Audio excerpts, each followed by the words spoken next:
Message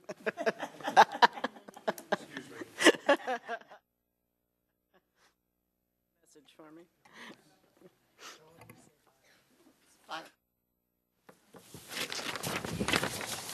Susan. I would like to call the meeting of the Camarillo Library Board to order. Roll call. Trustee Tremblay.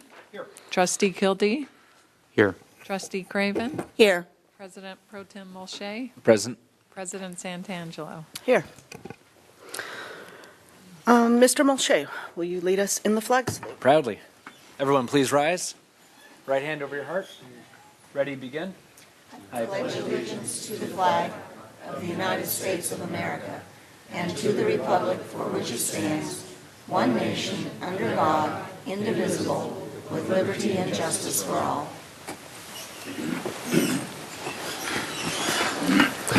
Are there any amendments to the agenda? No amendments to the agenda. I don't have any speaker cards. Is there anybody that would like to speak to the library board? Okay, seeing none, I'm going to move to the consent calendar. Is there a motion to approve? So move. I'll second. Please vote. Motion carries unanimously. No departmental items, no legal items, so we'll move to comments from staff.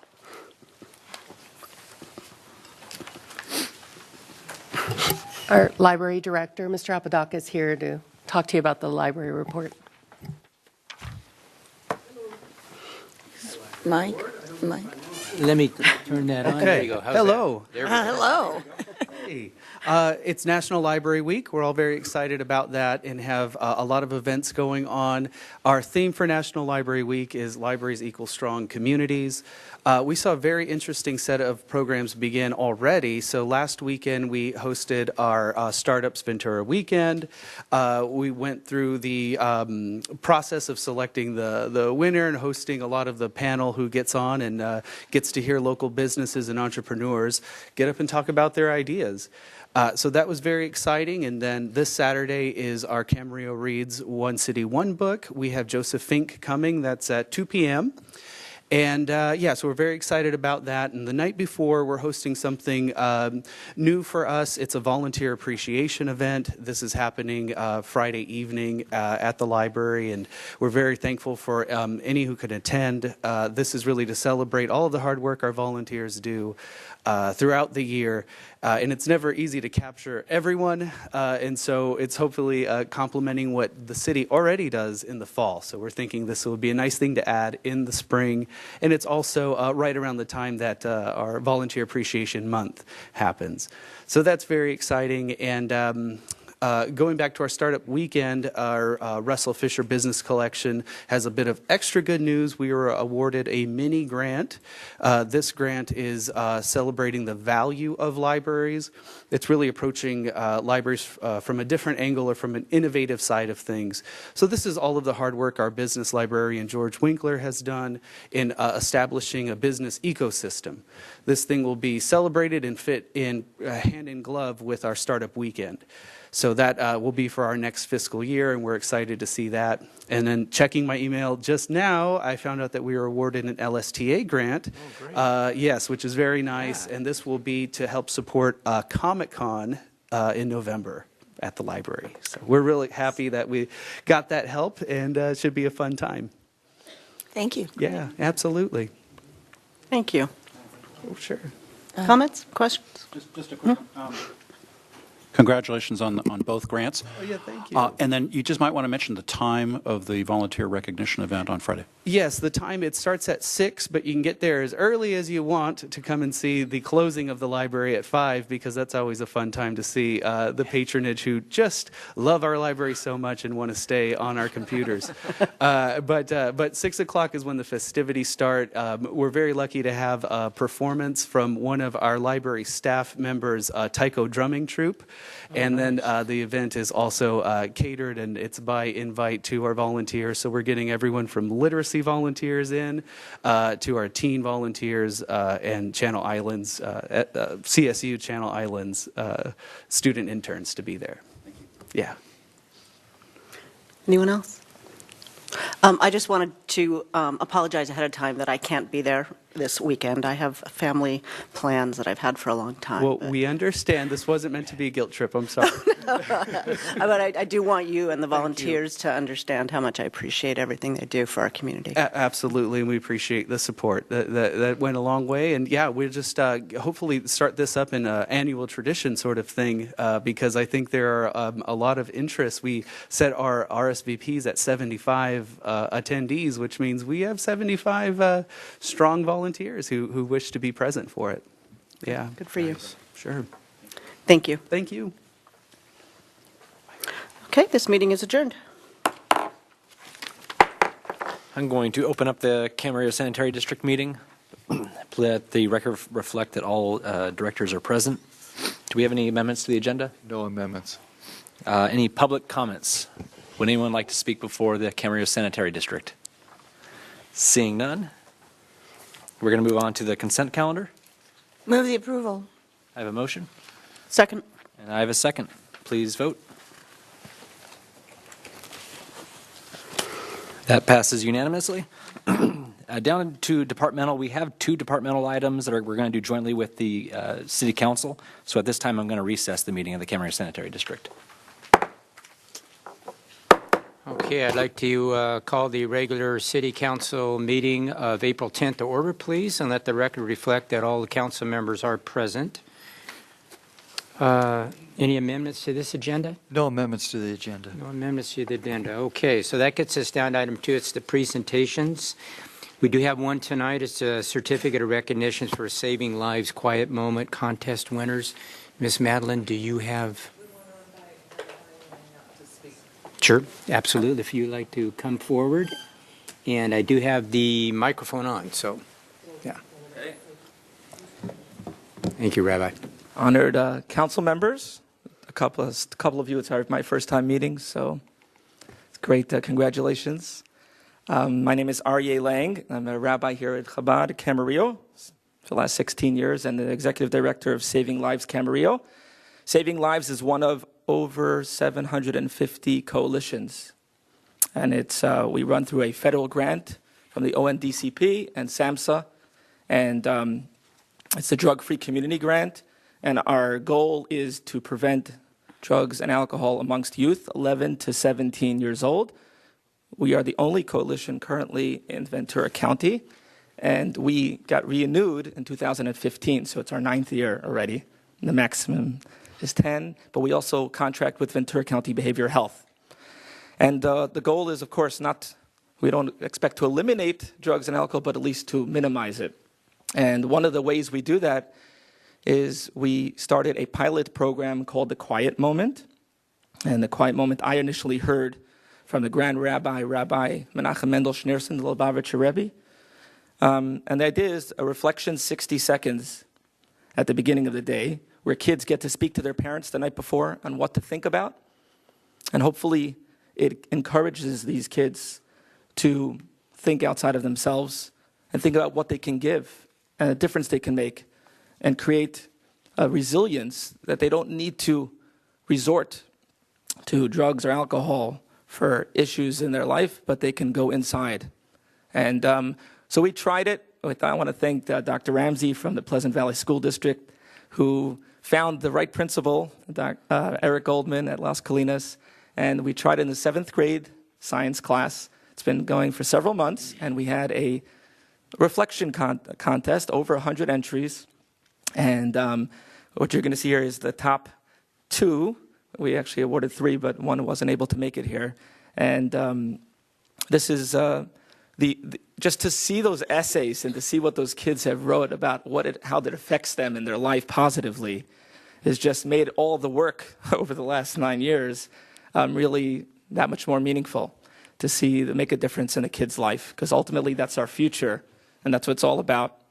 So we believe in saving lives, that if we can stop them from using drugs and alcohol at a young age, they're much less likely to become addicted to it and become a slave to it.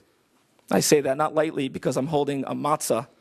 Those of you who know that the Jewish tradition, Passover starts on the 19th, and our people were slaves, and we ate the matzah 3,000 years ago. Today there's another type of slavery, but it's not from someone else, it's internal, and it's when we need to resort to substances for happiness. So I'm very proud of these young fellows here that are here today, and I want to thank Mayor Kildee and Supervisor Long and David Press for being our official judges in our essay contest. And we have a little video here to show you as well. It's a promo we're working on, and I want to thank Abe, who's here with us, and I want to thank Mr. Lauren Feldman as well. The video, or how does it work? She's working on it. Oh, she's working on it. Okay. It's not complete yet. It's a PSA.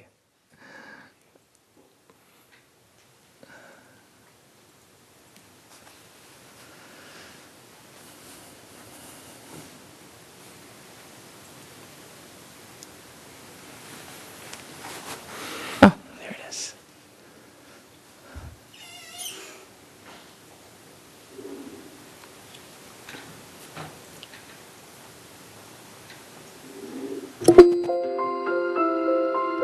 The best teacher of all is a child's parent. Good morning, class. Before we take our algebra quiz, let's take a quiet moment and open your notes from home.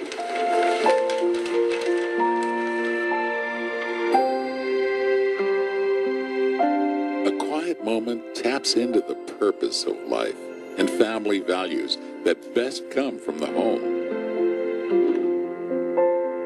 Planting the seeds of purpose and positive thinking. Positive messages that will carry us through a lifetime. And let's close our eyes and reflect on what your folks had to say to you.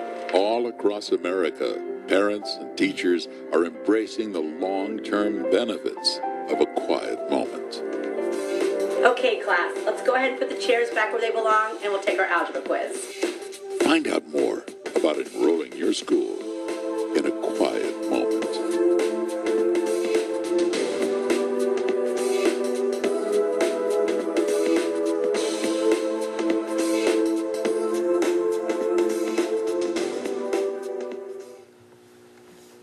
Hand it over to our mayor. Okay, so I'll ask the two recipients if they could come up to the.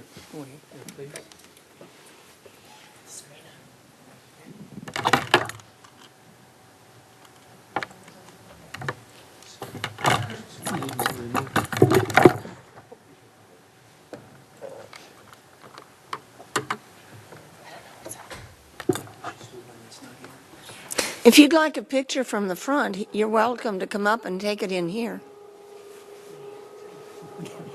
It's closer.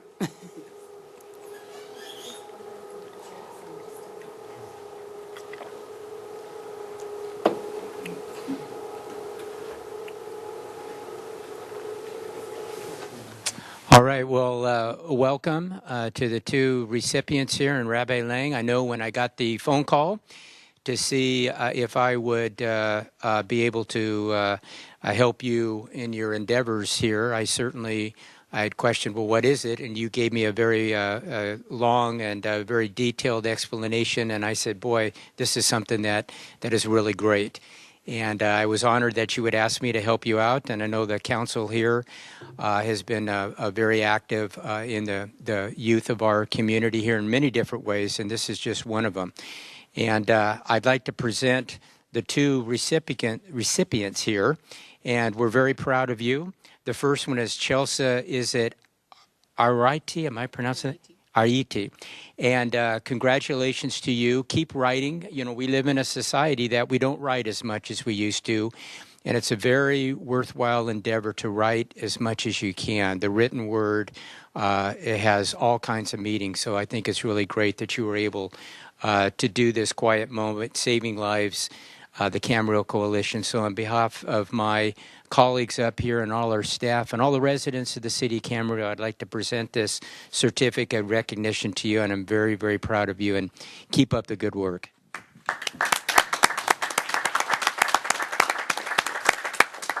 And next, we have the next recipient, Mr. Brett Bowman. And Brett, congratulations to you as well.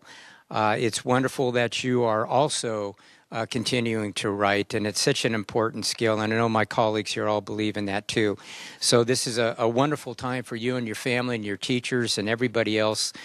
We want to thank you for participating in it, and there were some really, really good essays there. They're very, very, very, very well written, and these are two of the best here. So I'd like to present this certificate of recognition to you, and again, keep up all the good work in school, and you're going to do, both of you are going to do great in your life.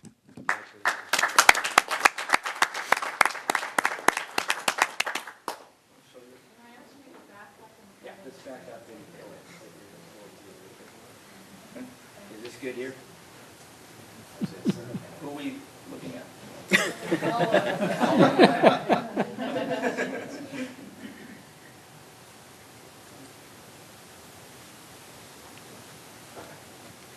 Would you like to say anything, or you? No, you more like to write your comments rather than verbalize them, right? Thank you so much, both of you, for being. Rabbi, thank you so much. Thank you very much. Thank you. Congratulations to both of you.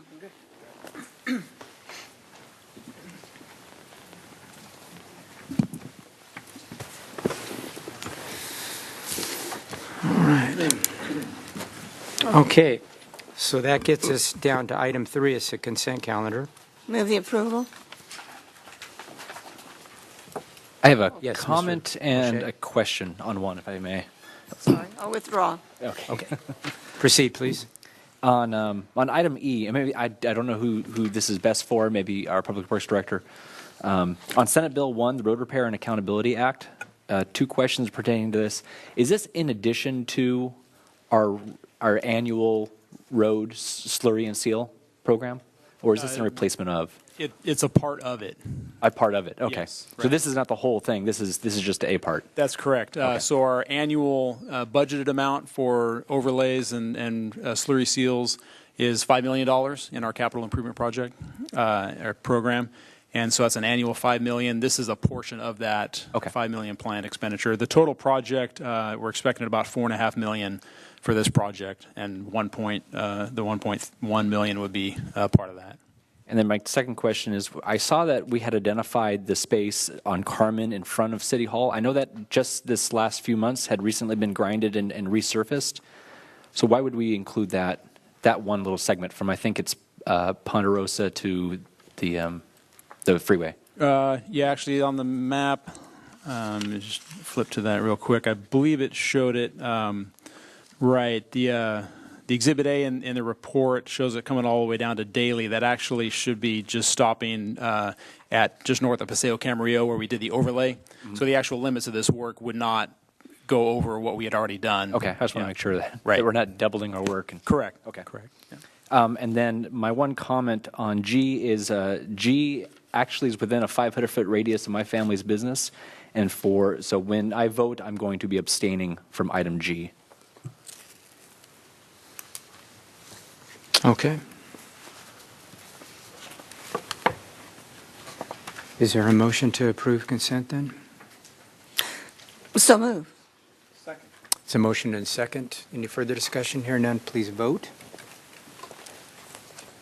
That passes unanimously with, I believe I should probably make do you have the announcement, Mr. Moshe? Okay. All right, so that gets us down to item 5. It's finance. It's the Water and Wastewater Financial Plan Update Agreement, joint with the CSD. So do we have a staff report on that? Yes. Do you need to open up the CSD again? Yeah, I believe I do. Yes.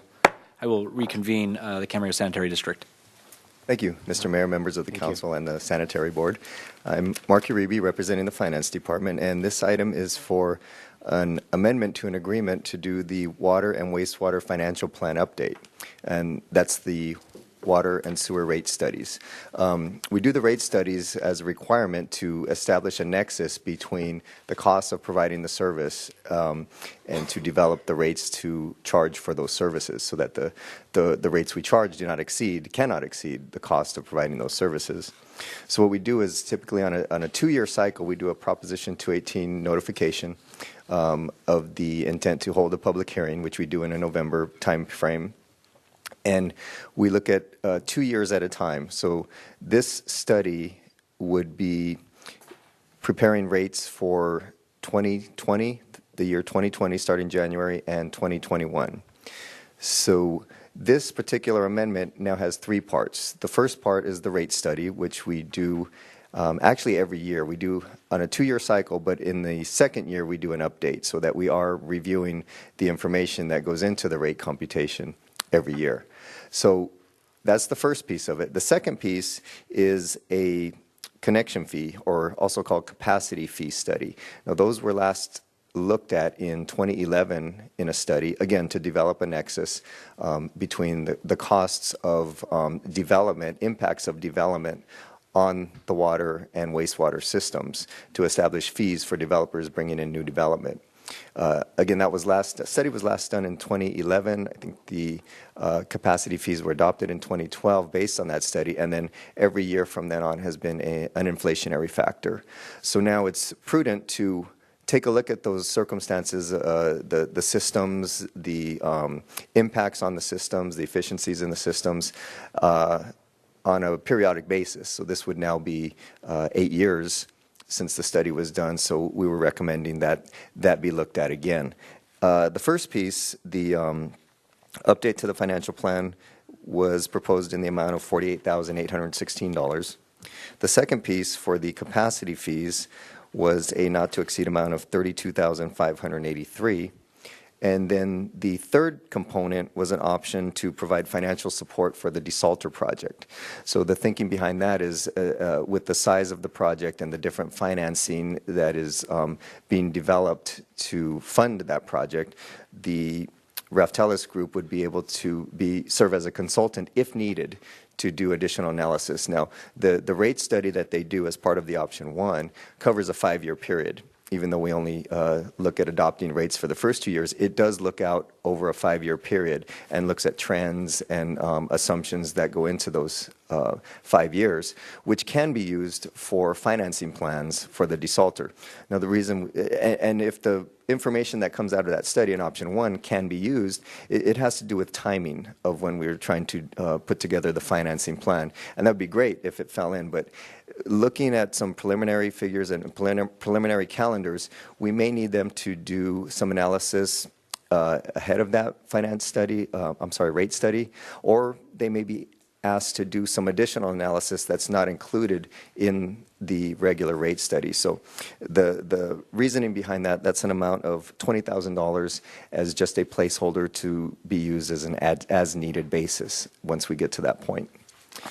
So that completes the brief report, and we have a representative from Raftellus Financial to answer any technical questions. Any questions? Mr. Chimbley. Thanks. I've got a number of questions, probably not surprisingly. So I don't know whether they go to you or to Jeannie or to Mr. Kostick, but the first one is under option 2, task 2, fee framework development. It's on big page A10. And in terms of the evaluation of the capacity fees, it indicates that Raftellus will evaluate the city's capacity fees based on the buy-in and incremental methodologies or a hybrid methodology. Question number 1 is, could you just, at the risk of going into the weeds a little bit, could you explain what you mean by a buy-in and or an incremental methodology? And even a hybrid? Good evening, everyone. I'm Kevin Kostick from Raftellus. I won't get too far into the weeds, but there are different philosophies behind capacity fees and how you develop the fee, both in a valuation method, the unit of measurement, whether we're talking about charging based on a meter, based on some equivalency or flow in gallons per day. And then the component parts, there are philosophies on an equity buy-in, which is our existing system that has an existing capacity, and that has been built by existing and past ratepayers. And so there's a specific amount of capacity available, and there are a number of current users using that capacity, either all or some of it. And so that's called a buy-in, because they're buying into our existing built capacity. Right. Incremental is if we require additional facilities to serve growth into the future, we look at what are those facilities, what's the value of those facilities, how many new users are we anticipating to use those facilities. And so that's an incremental, it's kind of a marginal, almost a marginal cost type approach for future users. And then a hybrid is, there are times where it may be appropriate to use a combination of the two. So the hybrid would be some portion of the equity or the buy-in, either a straight buy-in or what we call equity buy-in if we're including things like reserves, and an incremental component, which is our future capacity or future capital for additional growth. Okay, that's a really good summary. Thank you. What system is the city currently using on capacity fees? If you know. I believe it's an equity only, but I would have to double check for you. Okay. And that's a type of method that is legally defensible under AB 1600, correct? Because that's the lodestar here for capacity fees. Right, and a capacity fee study does require a lot of input from either legal counsel, city attorney, on what they feel is comfortable, because yes, there's a regulatory framework, but there's also, there's the legal and regulatory framework, and then there's the kind of art of developing the fees. There are bounds that you can choose to develop your fees. And this may be a policy question, so it's unfair to ask you, but I'm going to try it anyway. What method is preferable vis-a-vis ratepayer fairness, or fairness to ratepayers? And maybe another way to frame that is, what is more in use than another, if you know? I think it has to do with your specific system and your system characteristics and the demographics of your service area. So it depends on, have we oversized our system, and do we have existing capacity to serve people to build out? And if so, then current and past ratepayers have basically footed the entire bill. And so we want to make sure that there's equity between those generations of ratepayers, people who have paid for either through their rates and reserves or through debt service that may be paid back over a 20 or 30-year period, and so on. Okay. All right. Thank you. And one more line of questioning, and that's on option 3 on big page 12, and that's with respect to financial assistance to the city on the desalter project. And this question may be for Ms. Rocha. What the summary from Raftella says, it's analyses and evaluation based on costing, financing, and operational costs specific to the desalter project. Typically, a financial advisor, or we'll just use the acronym FA, might provide similar services to the city, particularly when a debt issuance is being reviewed. So can you compare and contrast what Raftelis would do as opposed to an FA in this context? Yes, actually, the FA would be running the calculations on the financing plan, the term of the plan, the funding sources for the debt service, so they can craft and put together the appropriate debt issuance parameters for what the city needs. Raftelis would be supporting that effort in 2 ways. One, running scenarios of the different, whether it's a debt issuance size or debt service levels based on the maturity.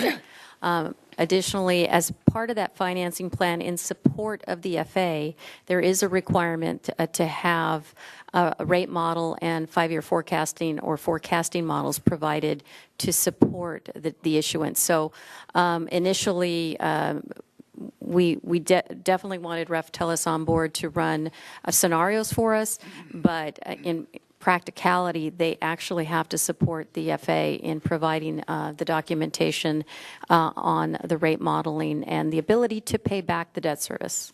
Okay, so this really, it sounds to me like it's a principal it is. Focus on rate modeling. Correct. As necessary, right? Yes. Okay, only as necessary. As necessary. Okay, all right. That's it for my questions. Thank you. Did you go to Ms. Craven? Yes. Under budget impact, it says sufficient funds of $81,399 for the financial plan update and the capacity fees update are available in the Water Utility Fund and the CSD Operating Fund. Do we know how much, I mean, they're completely different funds with in some cases, different customers. Do we have any idea how much for each one? We've taken the approach to split it 50-50 because the components of this study would be similar, as opposed to a year where we may do a cost of service study, which is not planned in this study. Okay, so assuming that it's 50-50, in 5 years, we've contracted for, including this one, assuming it'll pass, $290,000, $119, which comes out to $29,000 for each, the city's water fund and the Santee District Fund per year as an average for 5 years. Is that about right? I mean, is that, I'm asking, yes, I'm asking the representative from the company, is that what others are charged per, say we were a small district of whatever number of hookups we have, is that about right for, I'm talking Santee. It's hard to say only because there are studies that only include financial planning. There are studies that include financial planning and cost of service. Sometimes we're doing other work. $60,000 for a enterprise is about what we would propose for any other district or municipality. Okay, and it's coming to $58,000 for the two. So that's about, sounds about right. On the average, okay, thank you. Any other questions? Okay. It's the will of the council. I'll move the approval. The motion is second. Any further discussion? Hearing none, please vote. That passes unanimously. That gets us down to Public Works. Let me do the same for the Camarillo Sanitary District. Oh, yeah. So we'll take that. Thank you. On the Camarillo Sanitary District side, Move the approval. I have a motion and a second. Please vote. And that passes unanimously. Probably close this in. We have one more. Yeah, one more. Okay. All right, so that gets us down to Public Works, the on-call professional services consultant agreements and agreement amended joint with the CSD. You're right, there it is. Okay, so with that, do we have a staff report? Yes, I have a short report. Thank you, Mayor and City Council. This item is to award on-call consultant agreements for various disciplines above and beyond what we currently have in place. The city and Camarillo Sanitary District has used on-call consultant agreements for professional services over the years, and we currently have these on-call consultant agreements in place for numerous disciplines right now, including, but not limited to, civil engineering services, surveying, environmental services, materials testing, and project management, for example. We utilize these services on typically smaller routine type projects where there's a need for these services that we can go directly to a selected consultant with an on-call agreement and have those services provided in a timely and expeditious manner and very cost-effective approach. We've recently completed a request for qualifications and selection process to select additional consultants to provide services in some additional disciplines, including graphic design, labor compliance monitoring, landscape architecture, and property and right-of-way services. These are multi-year agreements, and how they get affected, or let me back up, they're agreements with an annual not-to-exceed limit set as listed in the table in the staff report.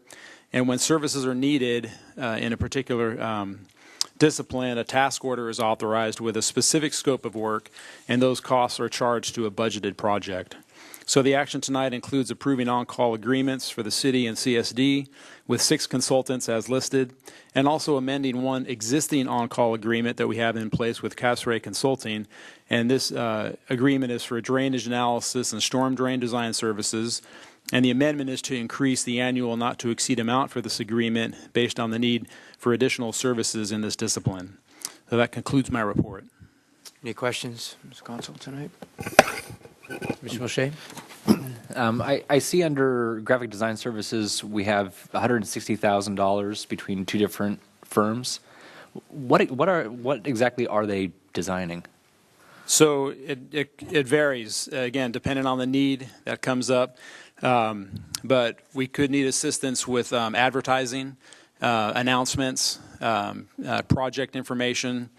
So as the needs arise throughout the year, where we could utilize, we're limited with in-house capabilities for graphic designs. When we really need something from graphic design expertise, then this is the kind of contract we would use. This is for like public notices and that would be one use, correct? like ads in the newspaper or online or things like that. Right, that or when we have, for instance, a public meeting is needed for some project, informational meeting, and we want to create a flyer. We did that it was actually quite a bit of work went into it in preparation for the meeting that staff and consultants went to with the U.S. Bureau of Reclamation. So just for instance, a one-pager was put together on the desalter for presentation to the people that were being met with. So those kinds of services. And as you can see, that's something that we don't necessarily anticipate ahead of time to be able to go through an entire selection process for a consultant for one item like that. We can go to these on-call contracts for these and somewhat unique services, unique needs to get that work done. Will this also include advertising budget, so the actual cost for placing the ad, say in the newspaper or wherever it may be advertised, or is that coming out of a separate fund? That would come out of the project budget. Okay. Right, separate. If all of that was going in support of one project, the project budget would pay for the advertising separately, and then the consultant costs would come out of that project budget also. And I missed it. What is the term of this? So these will be terminating, the agreements will be through June 30 of 2021. So, 2 years? Just short of, just a little over 2 years. Did we use? So this is the second go around. Maybe I'm fixating on the graphic design, but we've done this once before or multiple times before. Not for this specialty service.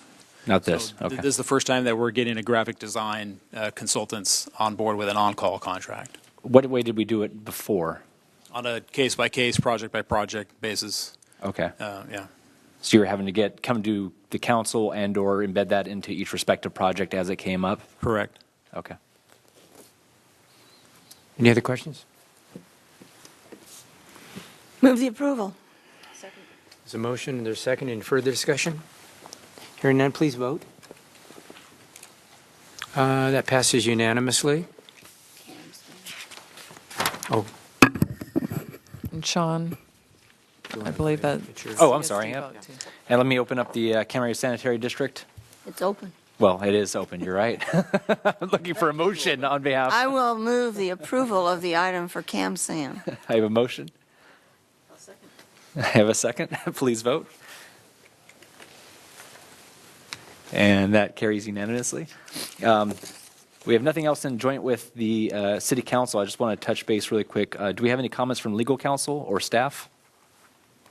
None from legal counsel. And do we have any comments from the board members on behalf of the Camarillo Sanitary District? Yes. I have good news, and I'm looking for it. In the past, I've told you about the problems there are with flushable wipes and non-flushable wipes, which clog up machinery, and that CASA, the California Association of Sanitation Agencies, has a bill that was introduced. They are the sponsor, and or we are the sponsor. We're members of CASA. And it will require that these flushable wipes be labeled that they're not flushable. Our staff, and particularly Lucy, dug out all the information on how much it's cost Camarillo for all of this, and the fact that to deal with non-flushable, flushable wipes and other types of rags, we had to replace our lift pumps, and we added grinders to them, and the total cost and the cost that we're still amassing every 3 or 4 months by having to still clean them out. We sent that on to the CASA staff. And today, just this afternoon before I left, it said, in case you haven't heard, Camarillo's cost information on flushable wipes or dealing with flushable wipes was so compelling that they made a reference to it in the committee analysis of the bill. Kudos to you and your staff for helping CASA make its case. Great. So thanks to everybody who was involved in that. Yeah, that's good news. I'm curious, what is that number? I don't know. I think that went a different channel. Maybe the letter could be sent to in council mail to everybody. That'd be great. Was it? Could we do it again since some of us didn't see it?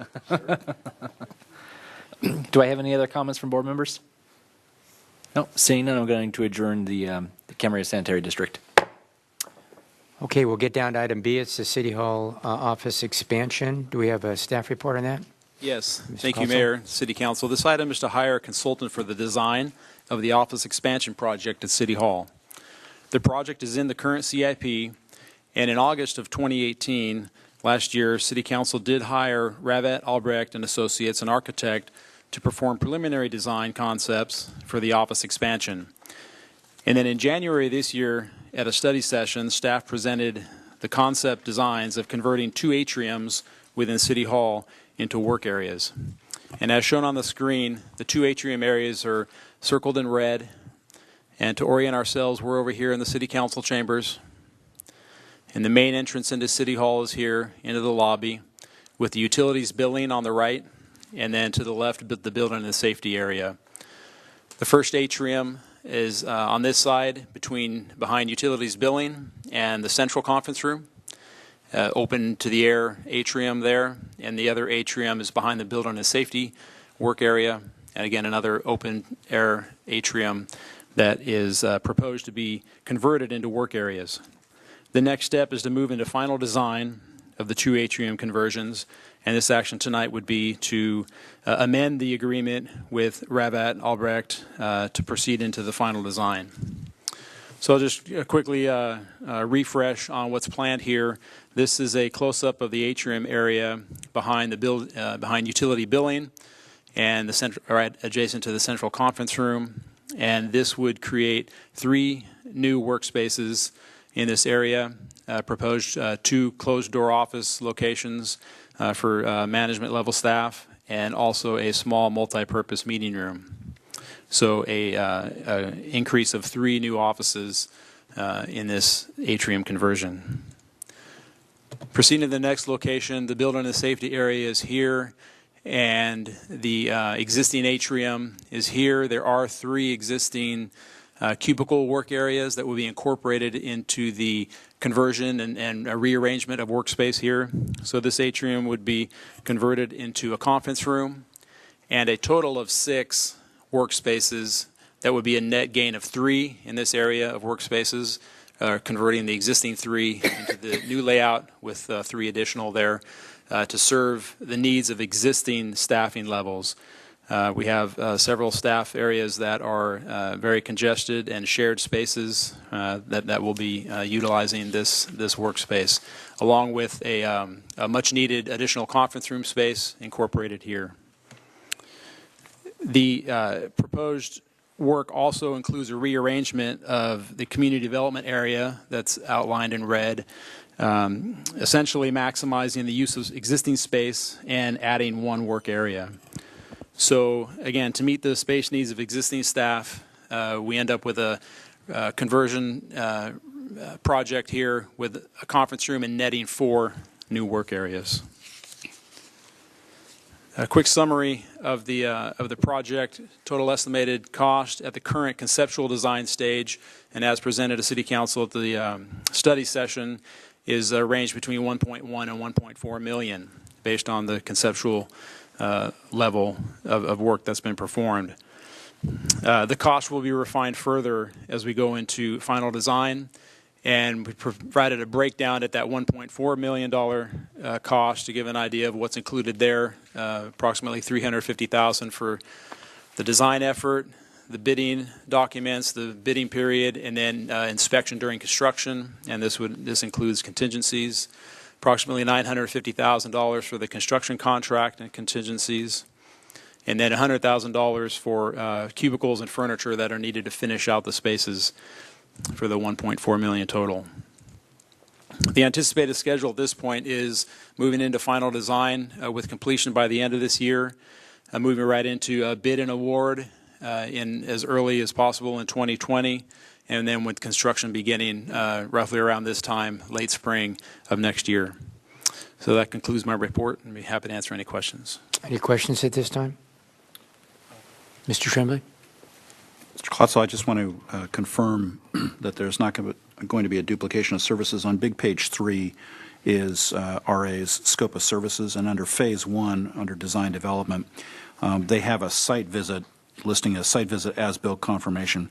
Is that, and under 1.02, existing facilities research, hasn't some of that work already been done, or was that related completely to the preliminary work that the group did? Correct. The work that's been completed so far was strictly at the preliminary conceptual level of high level, total building wide, looking at what could be remodeled and expanded for additional office space. So now that these concepts have been decided, there will be further need for detail verification with as-built conditions, especially structurally, the HVAC system, and then a full research of the existing facilities to complement the final design. Okay, and that would not have happened during the preliminary phases? That's correct. Okay, thank you. Any other questions? Mr. Will, the council? I'll move the approval. I'm doing all the motions here tonight. Is there a second? The motion and a second. No further discussion, please vote. That passes unanimously. Community development, design services for the former courthouse and fire station in Dizdar Park. Staff report on that? Yes, thank you, Mayor Kildee. We'll have a presentation by Bob Burrow with Charles Abbott and Associates. Yes, good afternoon, Welcome. Your Honor, members of the City Council. The next item before you is a proposed amendment to the contract with David Goodall Architect Planners, basically to add into the design process that's currently underway for the courthouse property to also include the Dizdar Park and the former fire station property. As you're aware, the city previously, acting as the Camarillo Community Development Commission, acquired the fire station, the Dizdar Park, the former courthouse property, as well as other properties as part of the Camarillo Corridor project. And extensive work has been done on all the various former redevelopment sites to move them forward as part of the vision for the city. Last year, the city did enter into an agreement with David Goodall to commence the site planning and design concept phase for the former courthouse property. This has included extensive public outreach to various groups and to solicit and receive input during the first workshop that has already been held for that, and it was a good turnout for that. With regard to the Dizdar Park and the former fire station, the city and the former redevelopment agency have been working on possible reuse opportunities for the former fire station, as well as having developed earlier concept drawings for Dizdar Park to rehab and refurbish that property. Since the discussions, the negotiation process have terminated with regard to the former fire station for that, the direction of the city was to, well, let's take a look at incorporating both the park and the fire station into one overall design project. And before you this evening is a proposal to amend the contract that the city currently has with David Goodall to incorporate these properties as well. That way, the public workshop programming can be done. There'd be a new workshop held solely on the Dizdar Park and former fire station property, and then after that, then it would be merged into the development of the concept plans for the courthouse property and for these. That way, the design that can be the design alternatives that can be come up with would complement each other, not duplicate, and develop these two sites, this one and the former courthouse, into assets for the community, particularly the Old Town area. In your packet, you have a draft amendment to the prior agreement, along with an updated work program for David Goodell as part of the process for working on these design alternatives. The current agreement with David Goodell, excuse me, architecture planning, was authorized for $61,000, and this would add $49,000 to a not-to-exceed budget amount for the design alternative planning process of $110,000. And as noted in your staff report, it is recommended that you authorize the city manager to approve this first amendment to the contract for additional architectural design services. David Goodell is here this evening in case you have any questions of him or staff or myself.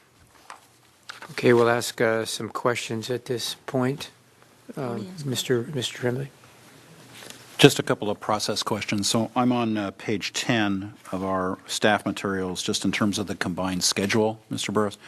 And I just want to make sure that these items are clarified for me. So what would happen if we go ahead and approve this agreement is that the first thing that would happen would be a meeting with staff relative to Dizdar, but then a community workshop on Dizdar prior to the ideas on Dizdar and the old courthouse property coming back to the council for a study session, correct?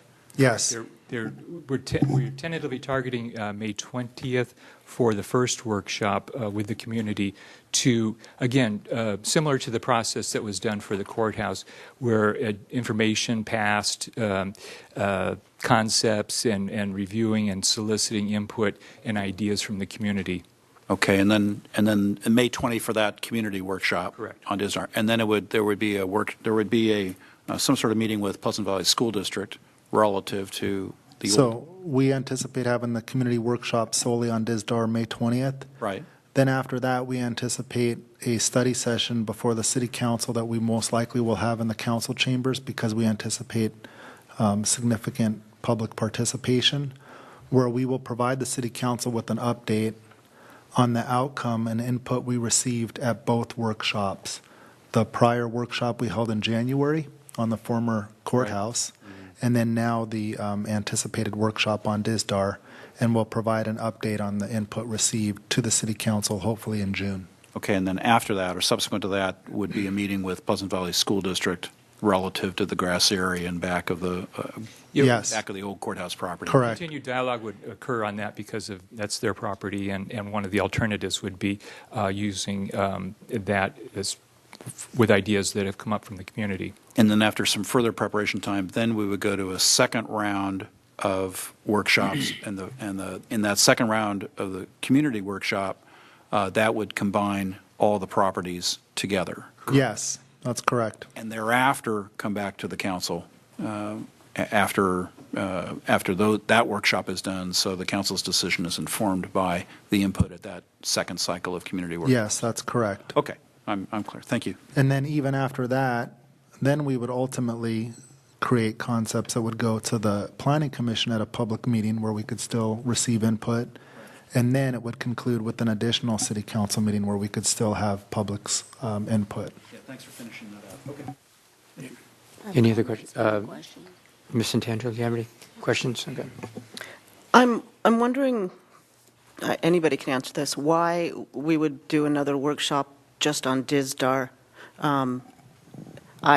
I have trouble envisioning what I want there or see there without including the other one. So was there a thought process, or what was your thought process? So we already held one community workshop that was solely on the courthouse property, and we didn't obtain any community input on Dizdar. So the purpose of the May 20th workshop would be to outline generally what we've done at the courthouse in a very brief summary, but then to try to outline what we would anticipate as potential opportunities at DISDAR, and then receive public input on what they feel would be appropriate there. Anybody who participated in the first workshop as a community member would be invited to the DISDAR one, and there would be summary information provided about the courthouse process as well. So we want to then catch that one up and then merge them into the entire process. Yeah, Mr. Tremblay?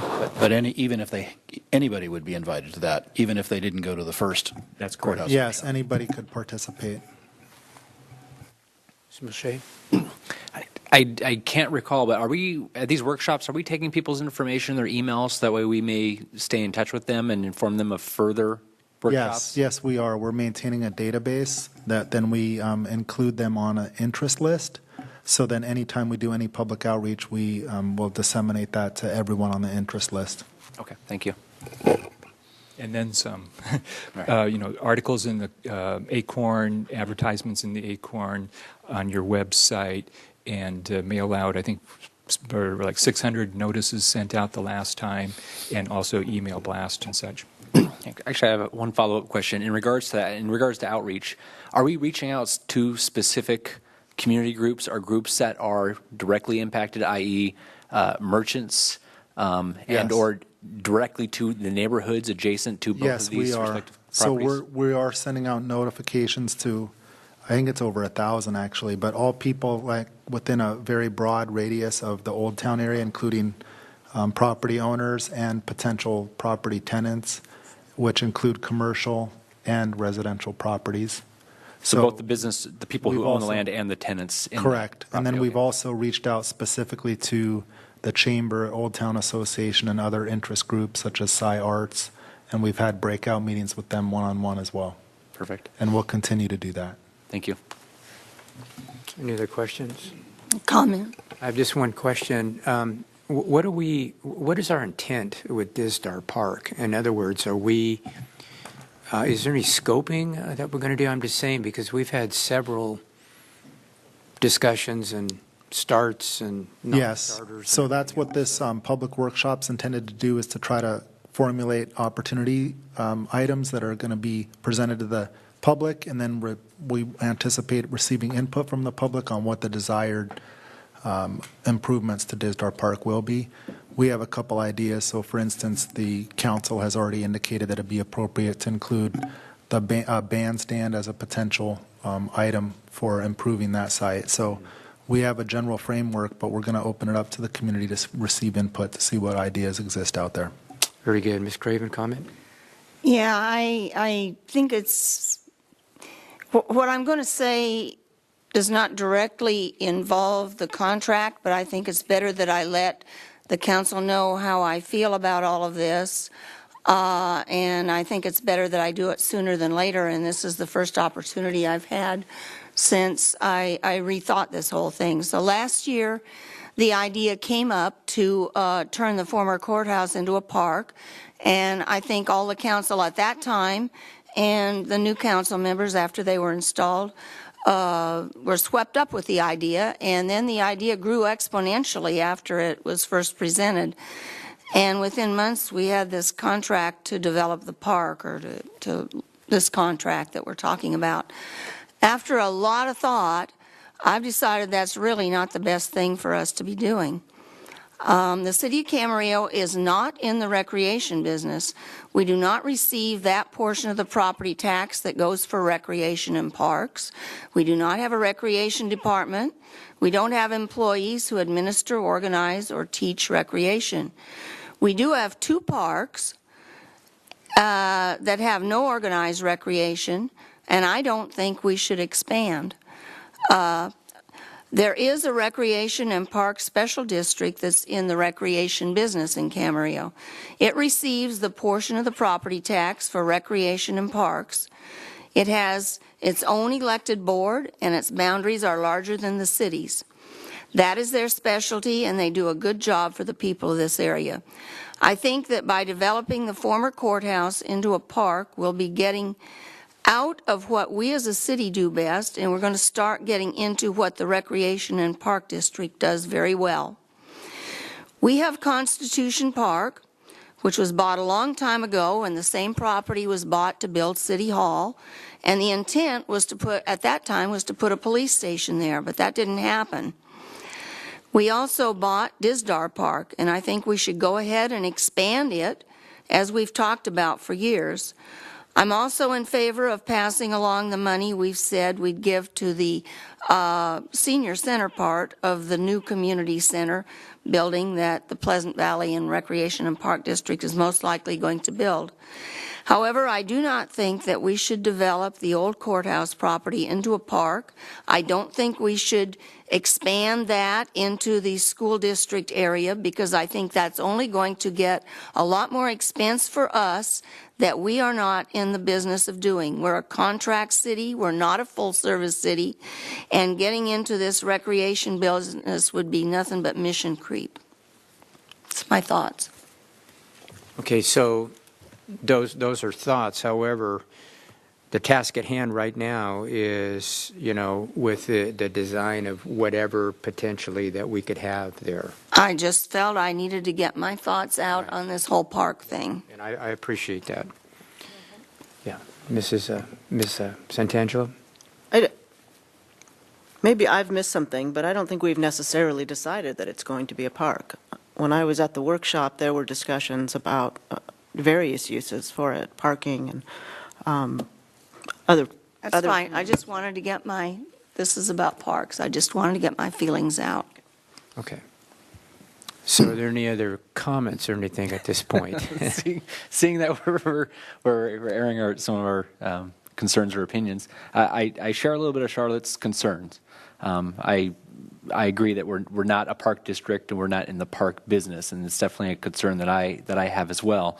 To the extent in which there is park facilities or a park incorporated in either one of these two existing lots, I would be open to exploring some sort of greater relationship and or operating arrangement with the park district, so that way they could potentially program that space, because I don't think that's something we should be getting into. I don't think that's our forte. So to that extent, I think there's some other opportunity there in the event that we go towards park. In regards to the courthouse, I think there's a lot more opportunity than just simply a park there. And I think that's probably underestimating its potential benefit and the good that it could do, not just for Camarillo, but particularly for Old Town and the merchants that whose livelihood relies on Old Town and the draw that we can bring there. Maybe you can refresh my memory. Were your comments on Disdar Park or the old courthouse? Which one? What were the comments that you were making as far as the park goes? In regards to getting into the park business? Park business. I'm just saying if we want to reconceptualize what Disdar Park, it's probably more aimed at Disdar Park, because I think Disdar Park, for the most part, should probably remain a park. And I think it'd be definitely enhanced, depending on what amenities are included there. I think depending on what people bring to the council and bring to these workshops and what eventually becomes conceptualized there, I don't want to put the cart before the horse. It makes assumptions as to what should necessarily be there. But depending on what there is, I think there would be opportunities to work with the park district. I know what you're getting at, Councilor. I know you don't want to jump in and say we're getting too much discussion, but anyhow. Oh, no, that wasn't where I was going to go. Oh, okay. But now that you mention that, no. What I was going to say, and I still will, is that you need to understand that the city acquired the courthouse property through the dissolution process of redevelopment and through the long-range property management plan, and that the designated use of that property is for government use. So when you're all thinking about what it is you want there, then you need to keep in mind that it would have to be a government use as opposed to a non-government use. Okay. Are there any other comments or discussion on this? Okay. What's the will of the council? With that, I will make a motion to approve the item because I do support expanding Disdar Park. Is there a second? Second. There's a motion and a second. Please vote. That passes unanimously. So with that, we are going to recess now to our study session. We're going to go the electronic bathroom faucets first, then we're going to go into closed session. After that, I'm going to ask Counselor if you would please announce the closed session items, please. Yes, I'll be glad to do that. We have 3 items. Conference with legal counsel, existing litigation that's pursuant to Government Code Section 54956.9D1. The name of the case is Southwest Voter Registration Education Project versus the City of Camarillo. The case number is in the agenda.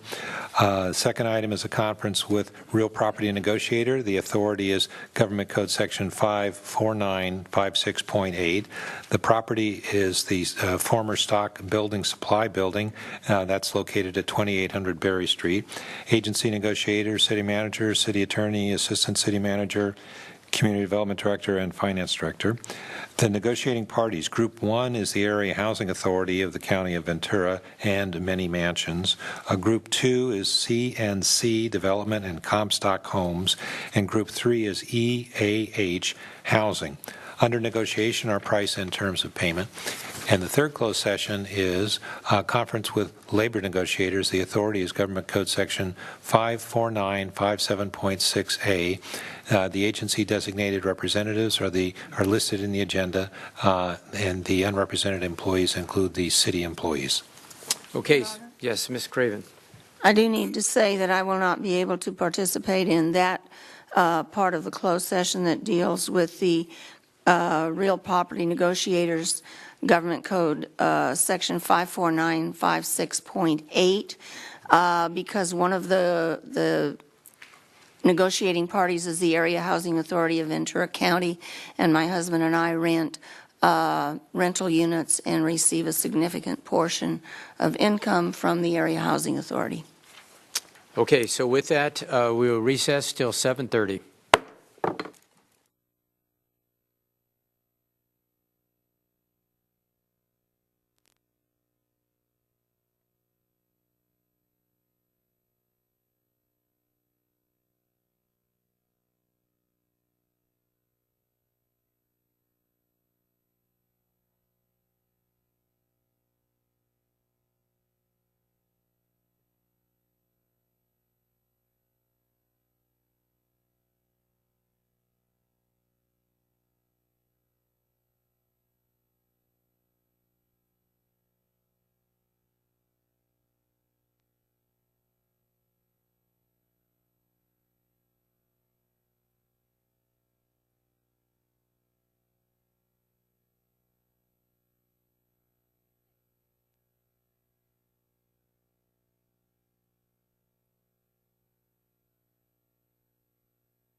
I'd like to reconvene the City Council meeting, please, and let the record reflect that all council members are present.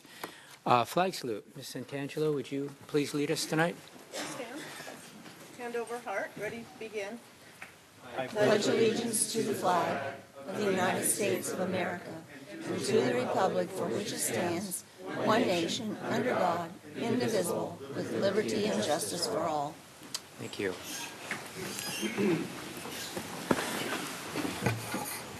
Amendments to this part of the agenda? No amendments. We do have a presentation tonight. It's the Fair Housing Month. Do we have a representative here for the Fair Housing Month? There they are. And make sure, yes, the microphone is on, so welcome.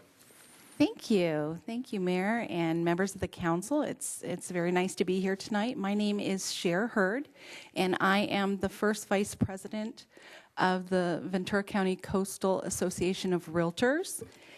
And we, as your local realtors, are happy to let you know that fair housing and the American dream are alive and well here in Camarillo. We're seeing to that. I'd like to take this opportunity to introduce you to our president of the Ventura County Coastal Association of Realtors, Mr. Jorge De Leon. Jorge? Good evening, Mayor and council members. My name is Jorge De Leon. I do live in Ventura. I am a former resident of Camarillo. I'm also the broker manager of the Coldwell Banker Residential Brokerage offices in Ventura and Oxnard. I'm here representing the Association of Realtors and our 2,000 members here in West Ventura County.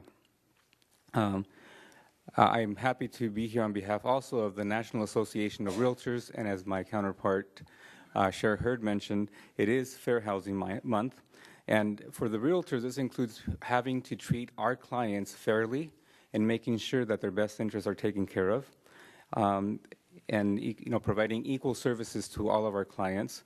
And for the client, this means equal professional representation in the acquisition of a home, and which is pretty much the first step in reaching the American dream. This responsibility is shared not only amongst real estate professionals, realtors, and clients, but also the owners of property and individuals who may come across a situation where there is discrimination in housing, and we encourage those individuals to report it through the Department of HUD and through other avenues. So we continue, we ask that you continue to support fair housing in Camarillo and for the residents. In addition to that, and we've been here in prior years, we have a partnership with the District Attorney's Office, and that partnership is called REFAT, Real Estate Fraud Advisory Team. Tonight we have a video that talks about some of the things that are happening throughout the county and throughout the country as well, and it has to do with rental scams. We passed and you should have in front of you a poster that we are encouraging people that own property that is for sale that may be vacant in the city of Camarillo. And what this is intended for is to warn individuals that may have been attracted to a listing for a property for rent on Craigslist, where the property appears to be advertised or offered for lower than market rate. As you know, Ventura County has one of the highest rental prices in the country, and therefore when somebody comes across a property, a 3-bedroom, 2-bath, for example, that is being rented for $1,800, when they know that it would rent for $3,000, they are encouraged to move quickly by the fraudulent owner of the property, and I say fraudulent because they're not the rightful owner. This particular document, we encourage our real estate professionals to use and post on vacant property. So if anybody comes across a property that was advertised on Craigslist, they come to the property and see this, they would take a second look and not and not send money to a fraudulent scam overseas. So with that, I would let you please allow us to show the video to you, and we thank you so much for your time.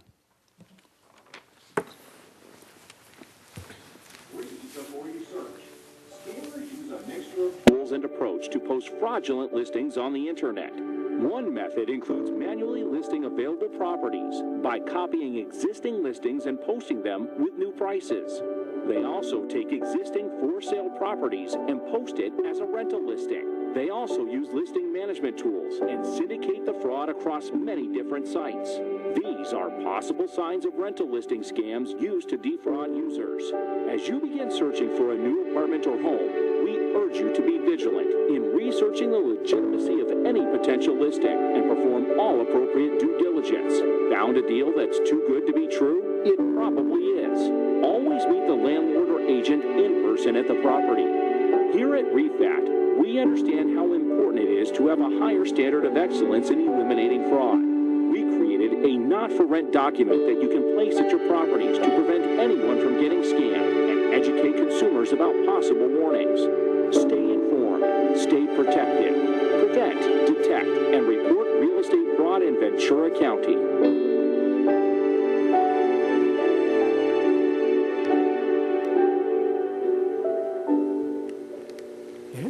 Okay. All right. Thank you for the presentation. I'm sorry. Great. After seeing that, I had a question. For sure. This number on here, this is the district attorney's office number or the Coastal Association of Realtors number? Thank you for asking that question. That is a hotline that we've set up where it's actually monitored 24 hours a day, 7 days a week. We have members that are volunteers that will take the phone call. It's actually administered through a Google account where the phone call is recorded, and then one of our members is assigned on shifts to answer that phone call. We receive approximately through the REFAT, I think that at least 30 phone calls a month, and it may range from someone who may think that they were scammed when it came to a loan modification, for example, maybe someone that feels that they have the wrong type of loan, or maybe they just have a question about a situation that may not feel right about the home. So we do tend to every single call. And if we sense that there is a potential of fraud, we refer them to the district attorney's website that has a way for them to fill out a form. We take the additional step of helping them fill out the form, and if we have to do the hand-holding of taking them to the actual district attorney's office, the real estate fraud division, we will do that as well. Thank you. You're welcome. Any other questions? We had a follow-up, Mr. Tremblay. Thank you very much. This is a great program, but there is a specific real estate fraud unit in the district attorney's office, and there are, I don't know how many of the deputy DAs are in it. I think it's 3 or 4. I've personally met 3 of them. We have a monthly meeting with one of the deputies or the district attorneys, and he'll update us as to what's going on, and will give us an update as to which individuals or which cases are prosecuting. Sometimes there's been a taking of equity. Maybe somebody's grant deed was fraudulently taken away or transferred. Right. So it's very similar situations. But one of the things that I would think from a messaging standpoint is you want to make sure people understand that on the front end, if they think that there may be a scam going on, they have recourse immediately. They can get to the REFAT team. They can get to somebody in the district attorney's office, and you will actually help them get to one of the DAs in the real estate fraud unit, right? Rather than sending to the website, you will actually help them and assist them affirmatively. That is correct. And there are times that we actually provide resources and information for the DA that would not necessarily be accessible to the public, just to be able to see if there has been irregular stuff recorded against the property, et cetera. Great. No, thank you for your work. No problem. Okay. Thank you. Thank you. Thank you. Have a good evening. Anything else? Okay. Fair housing, that gets us down to public comments. I have some cards. Paul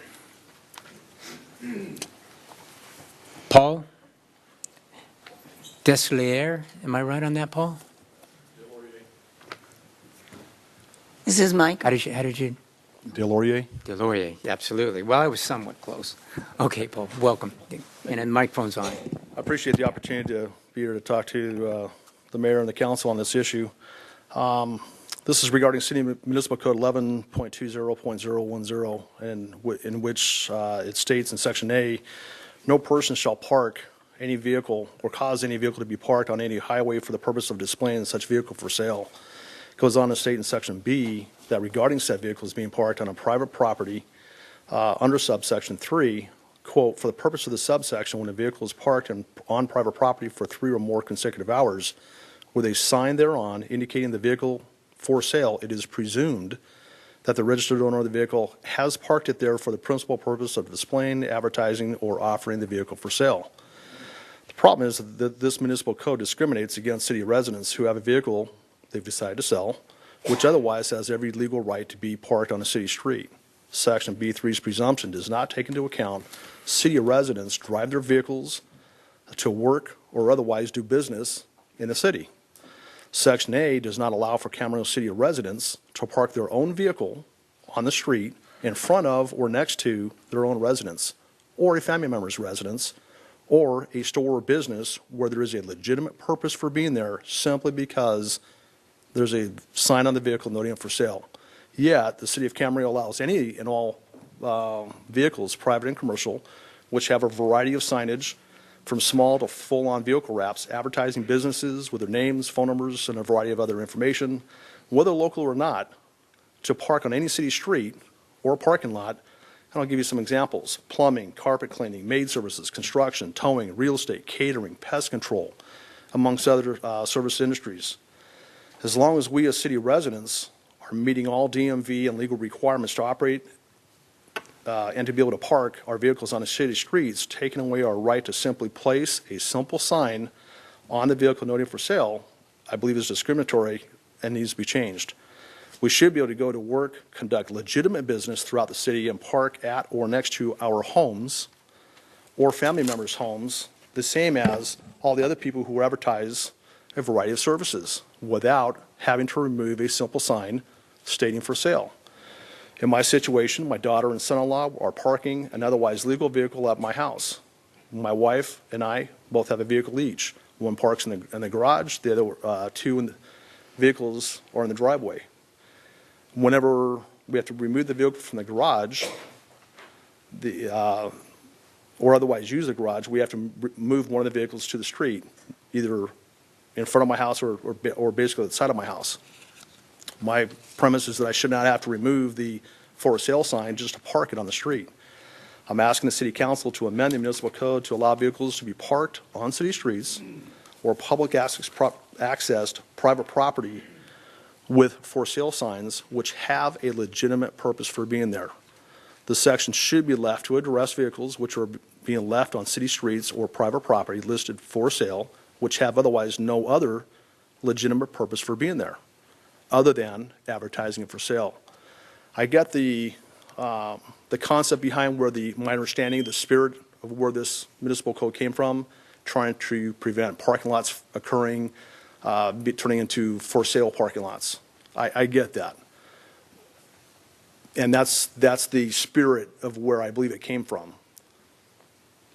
But to turn around and take my ability to, say, for example, purchase a new vehicle and sell my own vehicle privately, take that away from me, it leaves me the option of taking a $3,000 to $4,000 hit, trading a vehicle in, the same as with any other resident, absent being able to sell it either on Craigslist or Truck Trader or whatever that purpose may be. So I'm simply trying to address the simple fact that we as residents live here, a lot of us work here, we do business here, we have legitimate purposes for being there.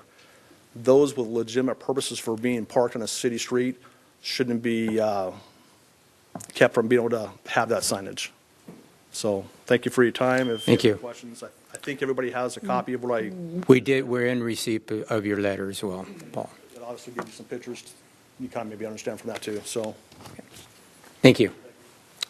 Jeffrey, I have a question on could you come up here for a minute, please? I didn't know. Could you move?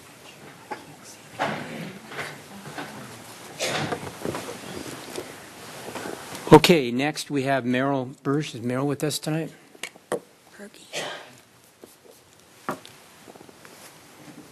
Again, if you could keep your comments to 3 minutes, Merrill, I appreciate it. I'll try. It's Meryl Berge. Happy to be here tonight. I gave a packet to Jeffrey for you all. This is Steve Bennett's, Supervisor Bennett's letter that was sent to the board before their vote yesterday, and which you will read more about in the VC Star tomorrow morning. The essence of this is a proposed interim ordinance to temporarily prohibit the county's approval of new oil and gas wells and re-drilling of existing oil and gas wells for oil production that will utilize steam injection in the vicinity of potable groundwater aquifers, while the county studies potential regulations for this land use. And there's more information there. So this, of course, was in response to the USGS study that you probably have heard about that was conducted based on SB4, Fran Pavley's legislation, because of the aquifer contamination that was happening in the Kern County area and the Central Valley. So there was this discussion, and it was passed 5-0 to consider language for this moratorium. Now, why I'm bringing it to you now is because in 2 weeks, on the Tuesday before your next meeting, there will be another vote on the actual language. And I wanted to, in particular, Mr. Bennett Supervisor Bennett calls out the Peak Energy Project, which, as you probably already well know, is right over on Sturgis Road.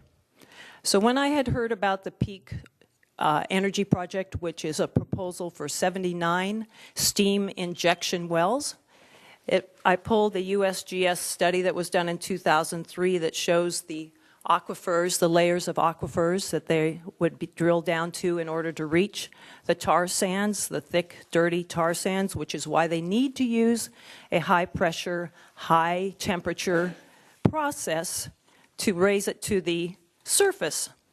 So there's a map of where it is. This is from the Peak Energy application.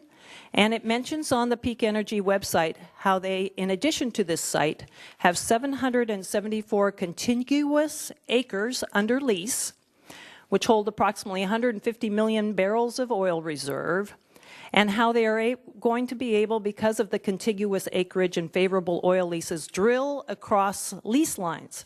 So what this means, because we actually had a meeting with Mr. Bell and Peak Energy, is that they plan to do horizontal.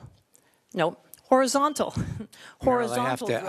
I'm sorry, I have to keep everybody at 3 minutes. So please study this, and as members of the largest municipal water system, because you have a water well at the airport, please make your concerns known to your voting supervisors.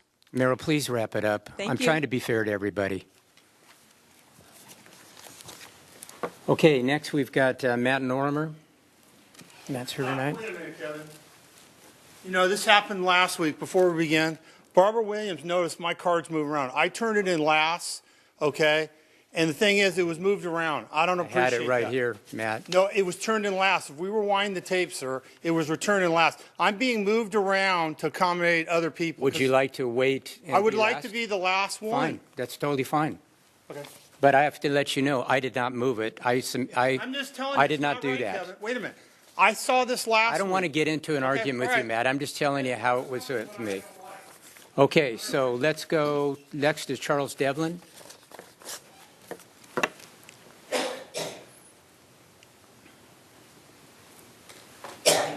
Yes, Charles. Again, 3 minutes if you would, Charles. I appreciate it. Thank you very much. Thank you, Mayor, council members. My name is Charles Devlin. I am a Summit resident, Camarillo businessman, and president of the Camarillo Ranch Foundation. So I wanted to come to this evening because, one, to thank Mr. Norman and his staff for the almost completion of the parking lot. I walked it today. It looks great. Thank you very much. Thanks for the effort in that regard. The other thing I wanted to alert the council that the foundation has sent a letter to Mr. Norman indicating we'd like to exercise our right under our operating agreement to convene an ad hoc committee and talk specifically about the foundation future at the ranch. And Mr. Norman assures me that we will be meeting soon, and so I'm looking forward to convening that meeting soon. The other thing is I wanted to report that you may hear tonight that I have offered or threatened people with arrest and not asking them not to speak to at our board members and at our board meetings. And I want to assure you that we abide by the Brown Act, First Amendment, and invite any member of the public to come and speak to us, and some do so. So at our last meeting, a member of the public came, and prior to that meeting, I indicated to him that he would have 3 minutes to speak, and that I did not appreciate in the past his berating of our volunteers who serve as board members, and I alerted him that one of my board members felt threatened by his presence and his words from the prior meeting, and she had indicated to me that if she felt threatened on that evening, she intended to call the Sheriff's Department. So if you hear otherwise, I want to assure you that this is the truth, and that's what happened. And any member of the public is welcome to speak, but like you, Mayor, I asked them to keep their comments to 3 minutes. Thank you. Okay, thank you. All right, next we have Matt Lorimer. Again, we have, you know the rules, Matt. So I've been last year when I was pushing term limits, I was in the street. I noticed employee drinking. I remember talking about that also. The people hired are not local residents. That's a city-owned property. I also mentioned that Mr. Morgan was drinking and handing out campaign literature. I thought that was inappropriate. So let's go back to the beginning of the year when the Acorn had an article about the Cameron Ranch House losing money.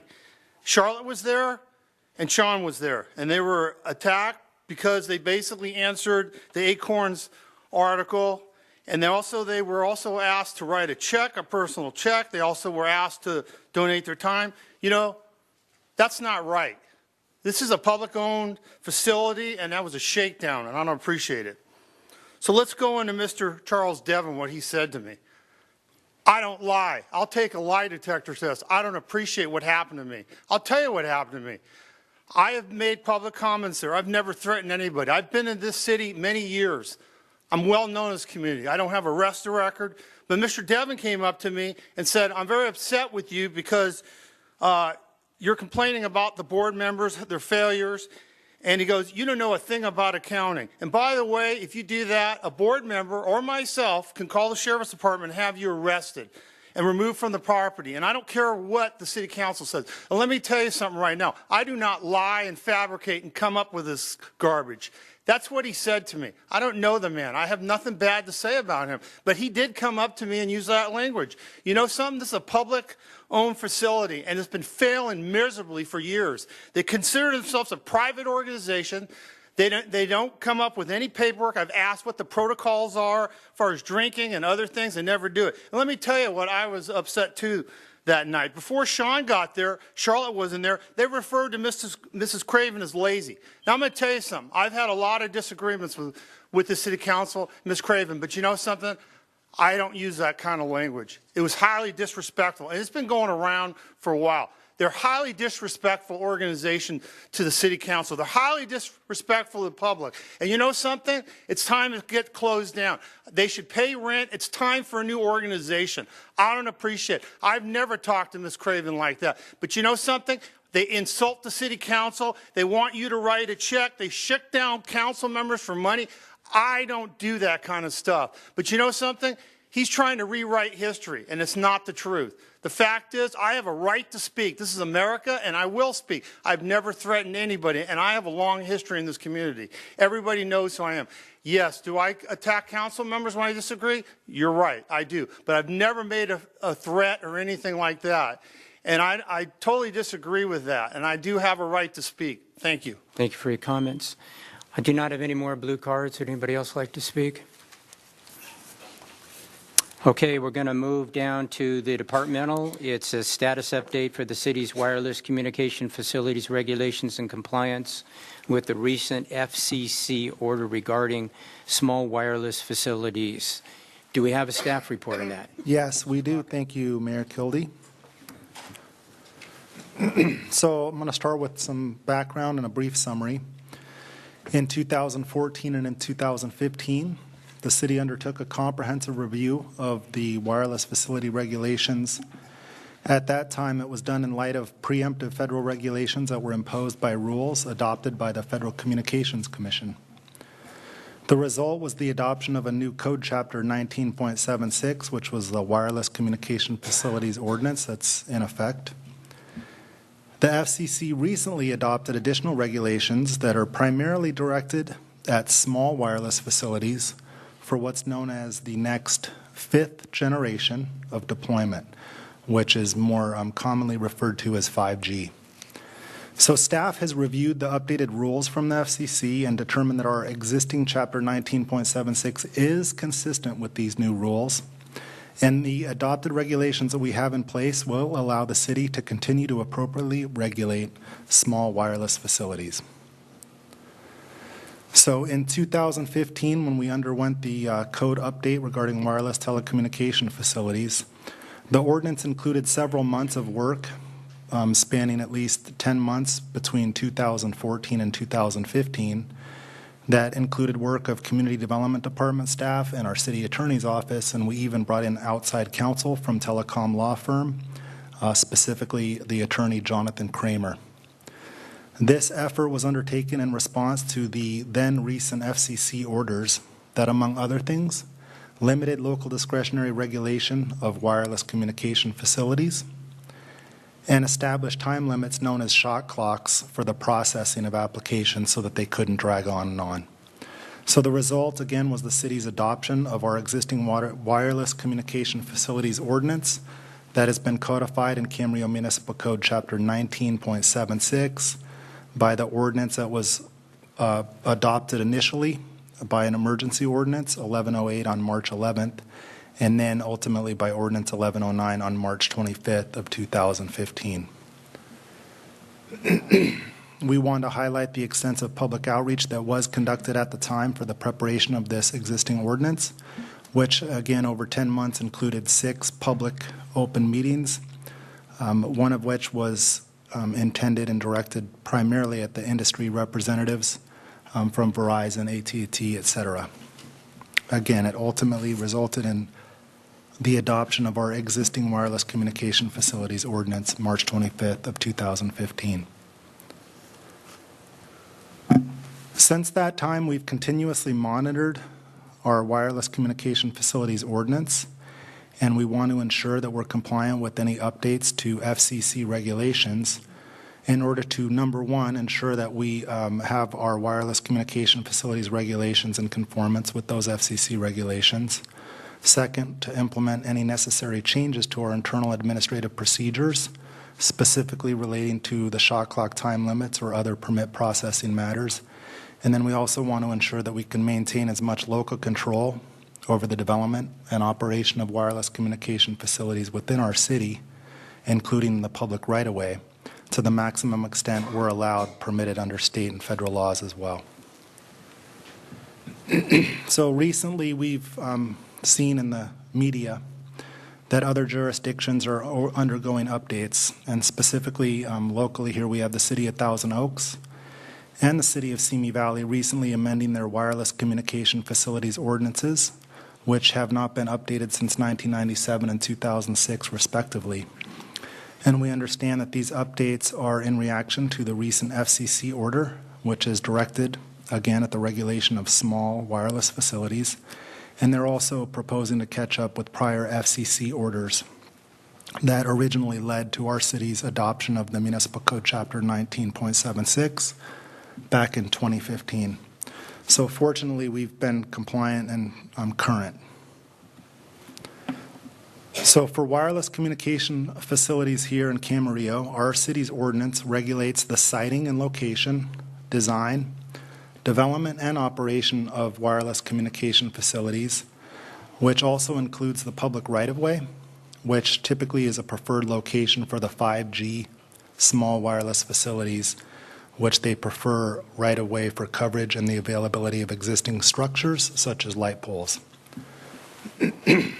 So our Municipal Code Section 1976-10A6 states that the purpose of wireless communication facilities ordinance here in Camarillo is to regulate our wireless communication facilities within the public right-of-way consistently with the rights conferred on telephone corporations and municipalities under the California Public Utilities Code Section 7901, while addressing aesthetic and safety concerns unique to being located in the public right-of-way, which also is an area that's highly visible and also shared with pedestrians, motorists, and municipal facilities and other utility infrastructure.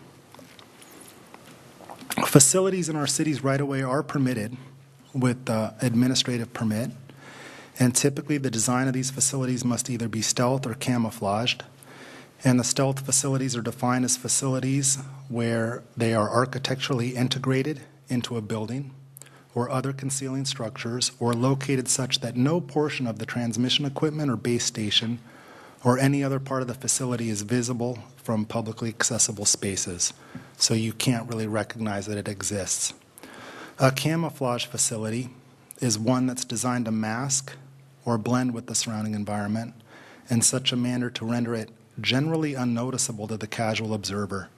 So these types of facilities may include antennas located on light poles and power poles.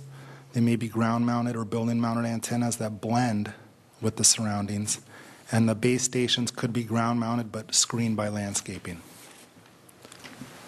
So for our wireless communication facilities in the right-of-way, we do have aesthetic regulations, and they're intended to be objective regulations that minimize aesthetic impacts, some of which are generally outlined as follows. So we prohibit wireless communication facilities in all of our center street medians.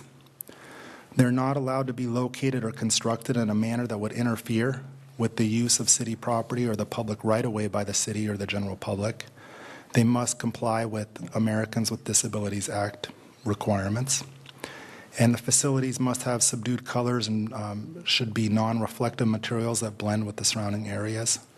And conduits must be concealed within support poles. We also address radio frequency because the safety regarding radio frequency emissions is an item that the city considers to be important as part of the wireless facility application review process. It's important to point out that in 1996, with the Federal Telecommunications Act, there was a prohibition of a city from considering RF issues when reviewing an application for a wireless facility if the applicant shows proof that the proposed facility meets the federal radio frequency emission regulations. So what that means is that the city cannot create a lower emission standard than already set forth by the Federal Communications Commission. It also means that we cannot deny a wireless facility application if it does meet the emissions regulations on the basis of concern for the RF emissions. So our ordinance, Chapter 1976, does require that wireless service providers submit radio frequency compliance reports during the application permitting process to ensure that the facilities are consistent with the controlling federal regulations.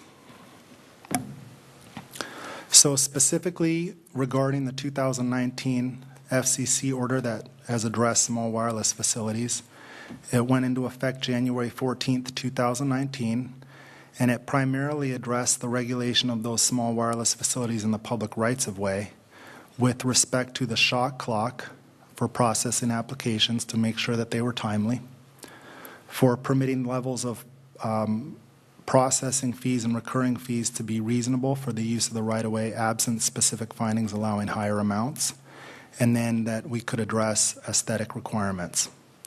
So our city attorney's office worked with my office and our staff, and we reviewed the order, and we determined that the new regulations in the order are already addressed in our municipal code chapter 19.76, and no changes to our local ordinance are required specifically for the following reasons.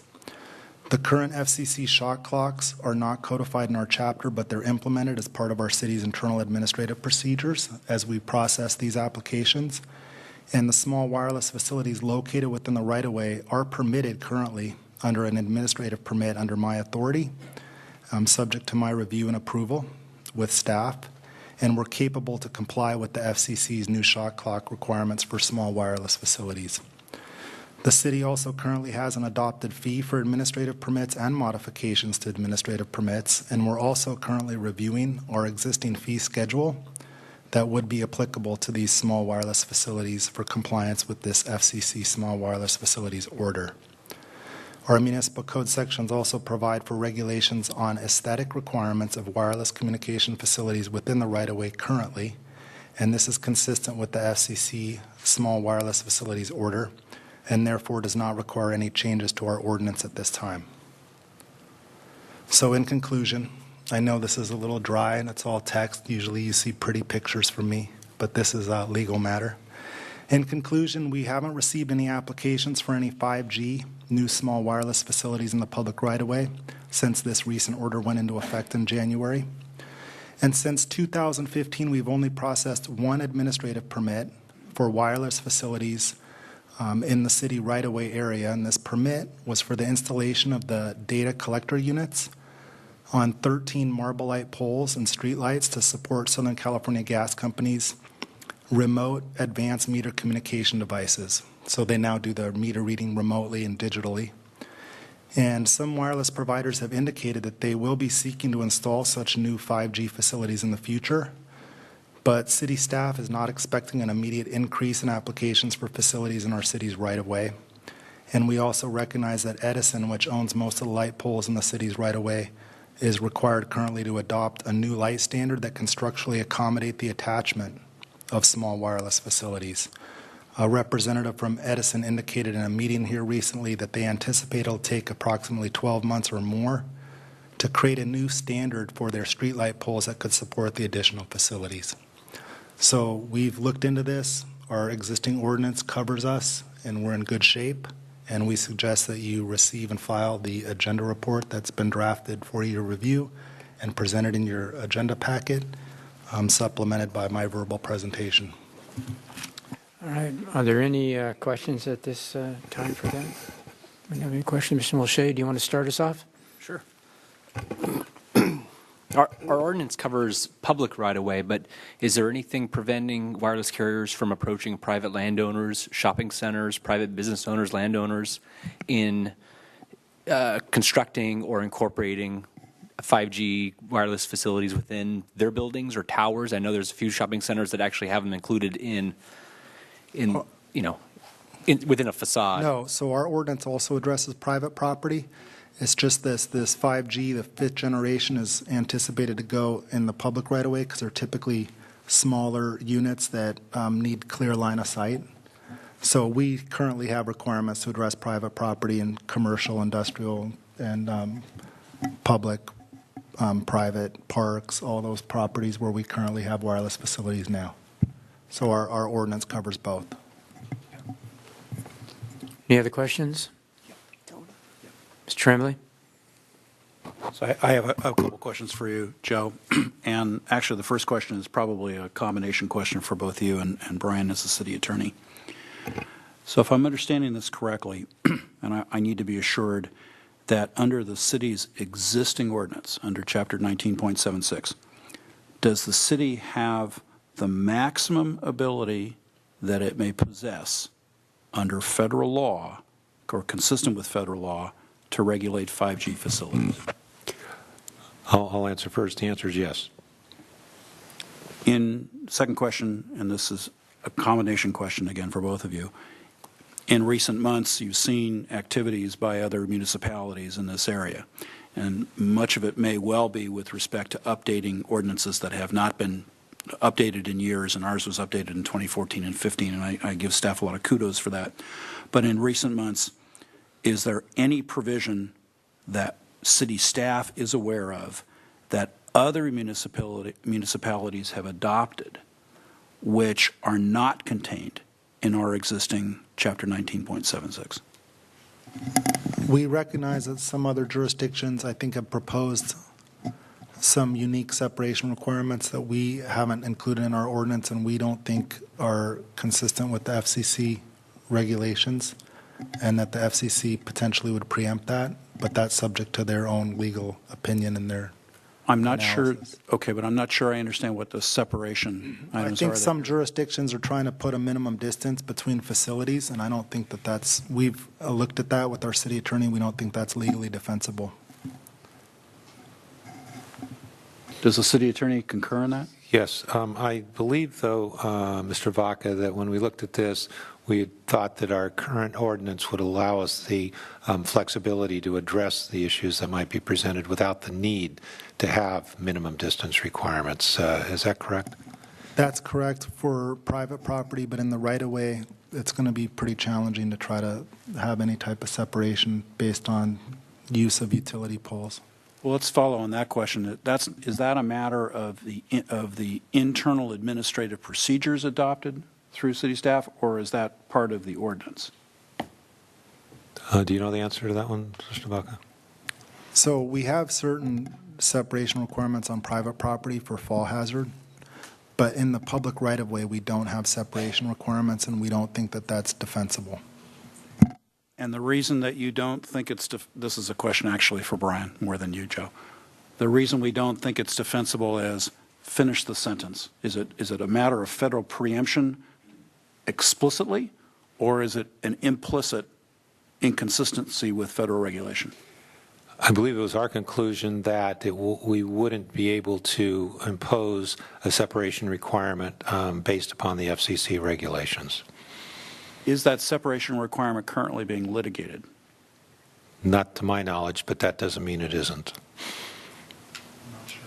I got to parse that one out.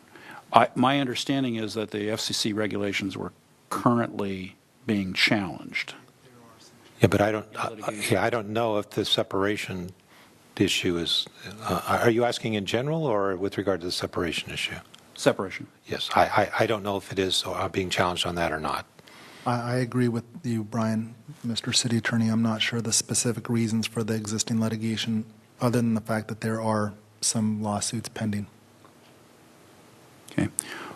We heard a number of speakers a few weeks ago talk about a deadline that was coming up for the city to undertake, or for the city council to consider undertaking any action.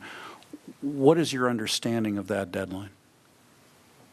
So the order went into effect in January of this year, and they did have a provision that allowed people to adopt aesthetic standards if they chose to update their ordinances through April 15th of this year.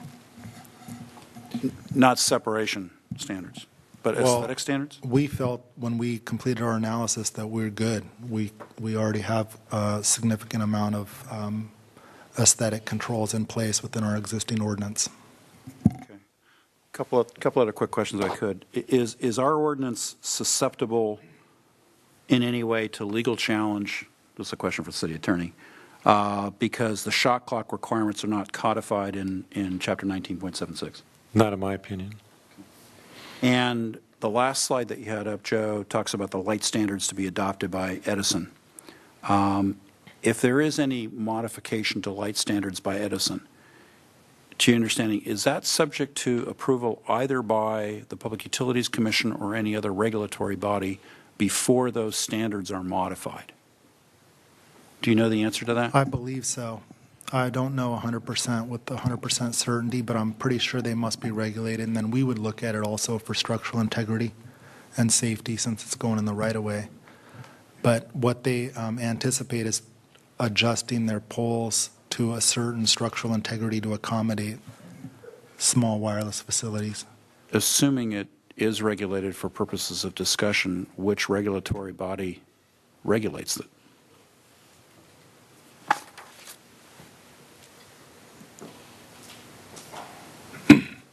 I know the state of California, through the Public Utilities Commission under General Order Number 95, addresses overhead electric line construction, so I would assume it'd be the state, but I haven't researched that, but I have Order 95 that I printed out today. And I actually printed 25 out of the 600 pages of the order and reviewed the executive summary, but I would suspect that they would have to go to the Public Utilities Commission.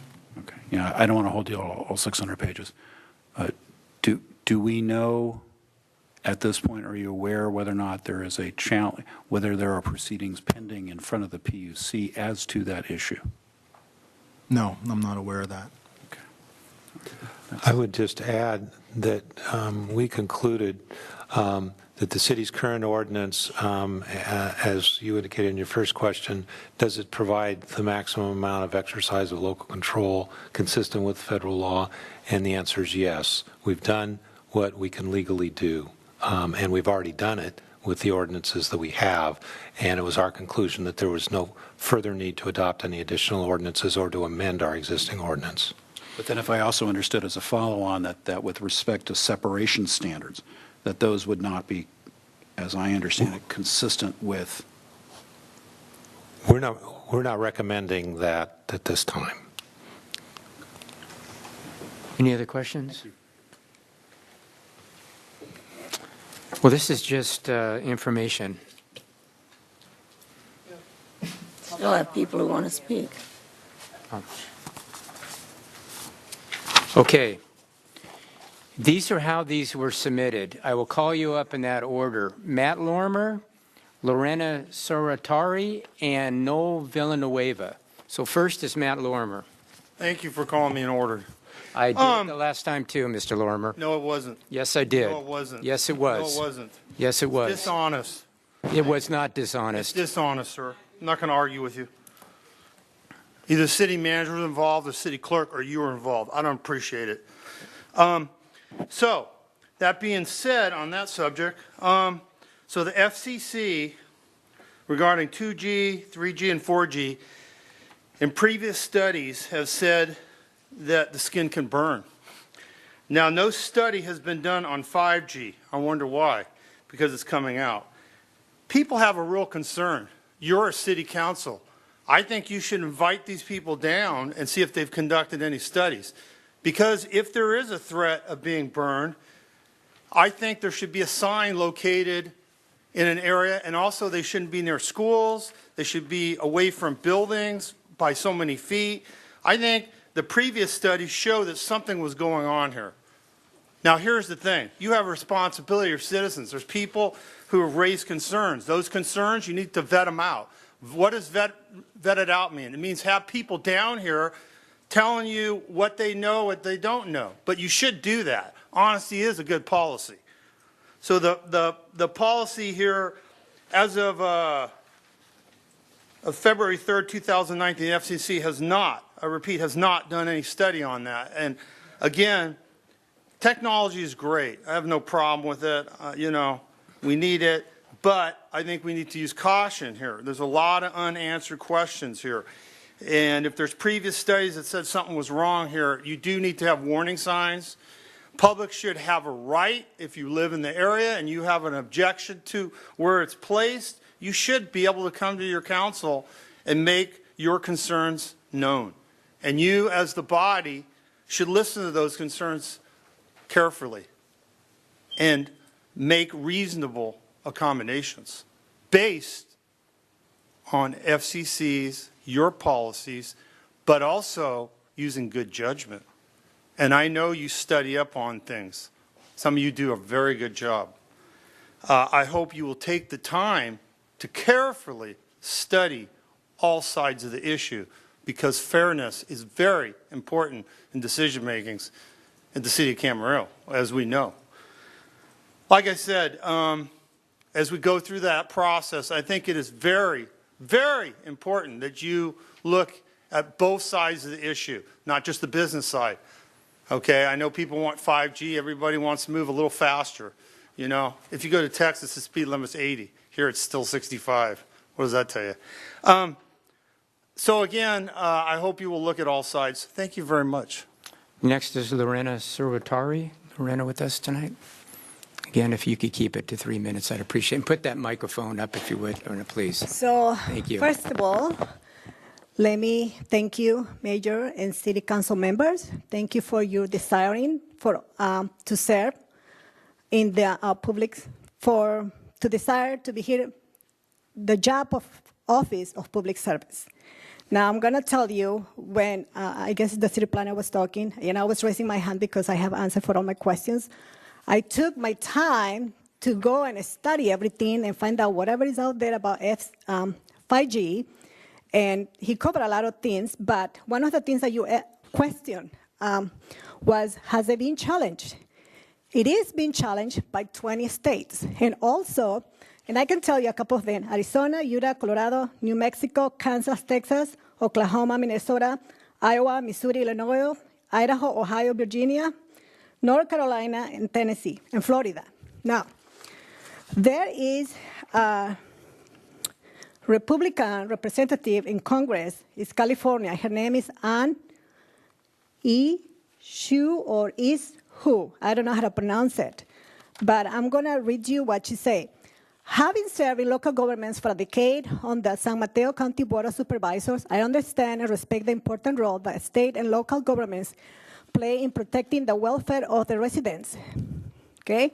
5G, she thinks, I don't think it is, essential for our country's communications network and economy, but it must be deployed responsibly and equitably.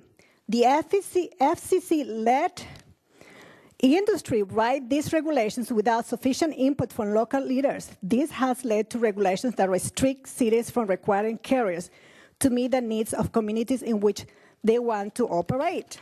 Now, if you go and check online, the NACO, which is the National Association of Counties, and the National League of Cities, they are the ones that have taken, the litigations, or what's it called, the challenges to Washington. Now, let me tell you something. Yes, he talked about the two shot clocks, but let me tell you one thing. These two clock shocks, this provision will severely jeopardize counties' ability to fulfill our public health and safety responsibilities. And we have to think about the health of people. And I wanted to end like Patrick Henry. He said, give me liberty or give me death. Please, if you chose 5G, you will give us all death, because we'll all be dying slowly, or some sort of cancer, or some sort of mental illness, because we're going to be affected by those exposing to the radiation constantly. And he talked about the beauty of where to put those things, and they are covered by trees or whatever, but we have to think about health. Thank you so much. Thank you for your comments. Next is No Villanueva. No? Yeah.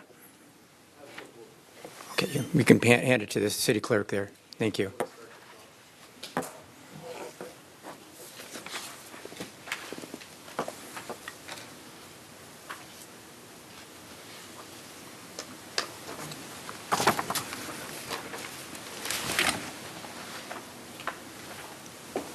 Again, if you could keep it to 3 minutes, I appreciate it. No, thank you. First of all, I want to thank you guys for your proactive approach in getting the ordinance done. That was very good. I think a picture is worth 1,000 words. Being a real estate brokerage owner, I personally have seen the effects of these antennas and the property values. Page 1, this is a public notice that very little people, I went and knocked doors around this neighborhood. Number 2, planning and zoning permit. A request to construct a 40-foot tall wireless communication facility as a eucalyptus tree and enclosure. It's going to be 122 feet north of the permanent site. Okay. The bottom, the proposed project is exempt for environmental review pursuant to section 15303. So we need to take that in consideration. Next page. Let's take a look at the pictures. Number 1, this is on Ventura Boulevard. This is Oxnard, but this can happen to us. Now, these current towers are 4G towers. As you see, Ventura Boulevard, this is a gas station, commercial property. Right behind it, there's residences. I went to take a listing there. What happened? They have to disclose that. You drive up, look at the next picture. You can see it behind the trees there. Picture below to your left, that's what it looks like from the residences. Now, these antennas are 4G. They're very big. They're eyesores. These new 5Gs are this big, and they're 900 times stronger. They can be hidden.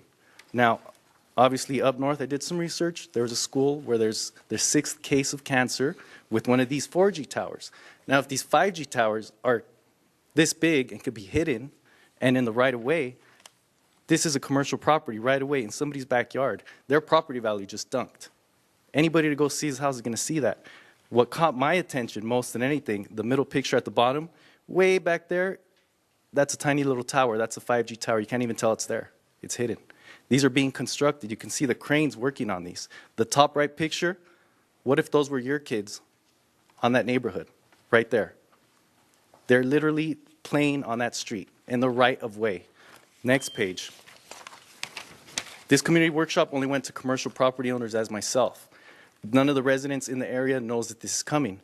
The neighborhood behind this gas station had no idea that was going to be there till it was up. What can they do now? Nothing, because it's already there. These 5G towers, we may not see them once the health effects start hitting a couple years down the line. Who's going to be on the line? Whose tax money is going to be paying for these lawsuits? Think about that. And the other pictures, if you look at the top right on the last page, I circled where one tower is. It's 4G. There's 1, 2, 3. 3 light poles later, there's another one. Okay, that's 4G. 5G is going to be on each post, and they're 900 times stronger. Take that in consideration. It's not just something about how it looks. The physical effects, there's no third-party science on this yet. This is the same telecommunication companies that are saying these are safe, just like the drug companies. Think about that, because in the future, we won't be able to take them down. Please consider that. Thank you for being proactive. Thank you. As you can see, I have kids, and I'm a concerned citizen. All right. I do not have any more blue cards. Any other questions of staff? Mr. Do you have another question, follow-up, please, Mr. Tremblay? So among the materials we've been handed are two materials. One specifically references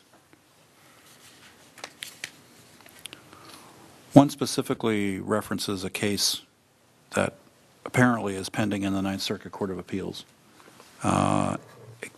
Can Mr. Vaca or Mr. Pera, can you educate me on that case? Is that a case that is? I didn't receive the packet, so I'm not familiar with what you're referring to. Is it one? Oh, here's. No, it's in the ones that were just provided to us. Oh, I'm sorry. Do you know anything about this? Is that in reference to the recent FCC order that was? I'm not sure. It wouldn't seem, if it's in the Ninth Circuit, it wouldn't seem that it could get to the Ninth Circuit that fast. I just don't know.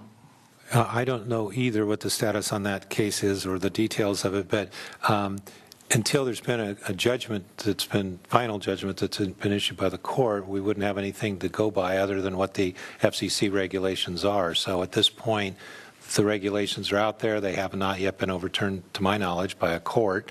And as a result, we're required to comply with them because the city is preempted from taking actions that are inconsistent with those regulations. A second email that's been provided to us suggests that we consider a moratorium under California Government Code Section 65858. Have you seen that material? Have not, but again, given the law on preemption, we're faced with FCC regulations which would preempt the city from taking any action that's inconsistent with those regulations unless and until there's been a court that has found the regulations to be invalid. So until that happens, the city is required to comply with the federal regulations. So if the city, then the next logical question is then if the city, would it be your view that if the city were to adopt that type of moratorium ordinance, it would not be defensible legally? That's correct. We have federal preemption.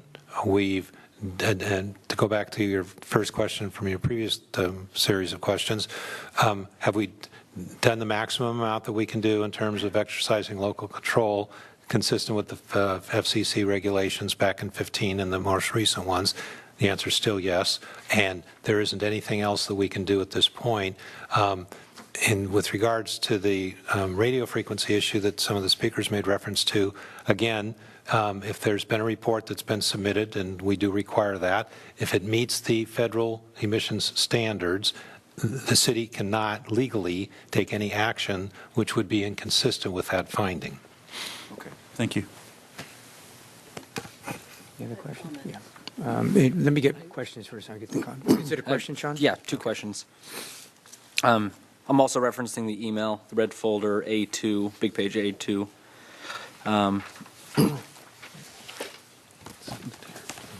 Does our ordinance prohibit wireless facilities in residential zones?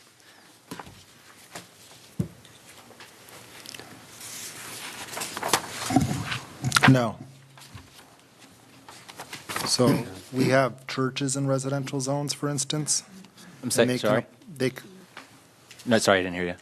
We have churches in residential zones, for instance, that could apply for wireless communication facilities. We do, however, have a standard that requires any wireless facilities to be separated by a minimum of 150 feet from a residentially zoned property line.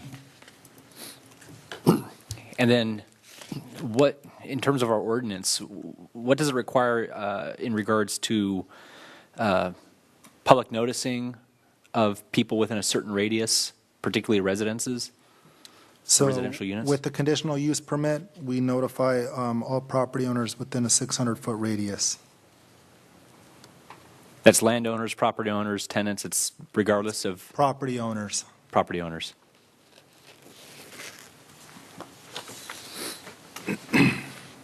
Is that done by letter, mailed letter?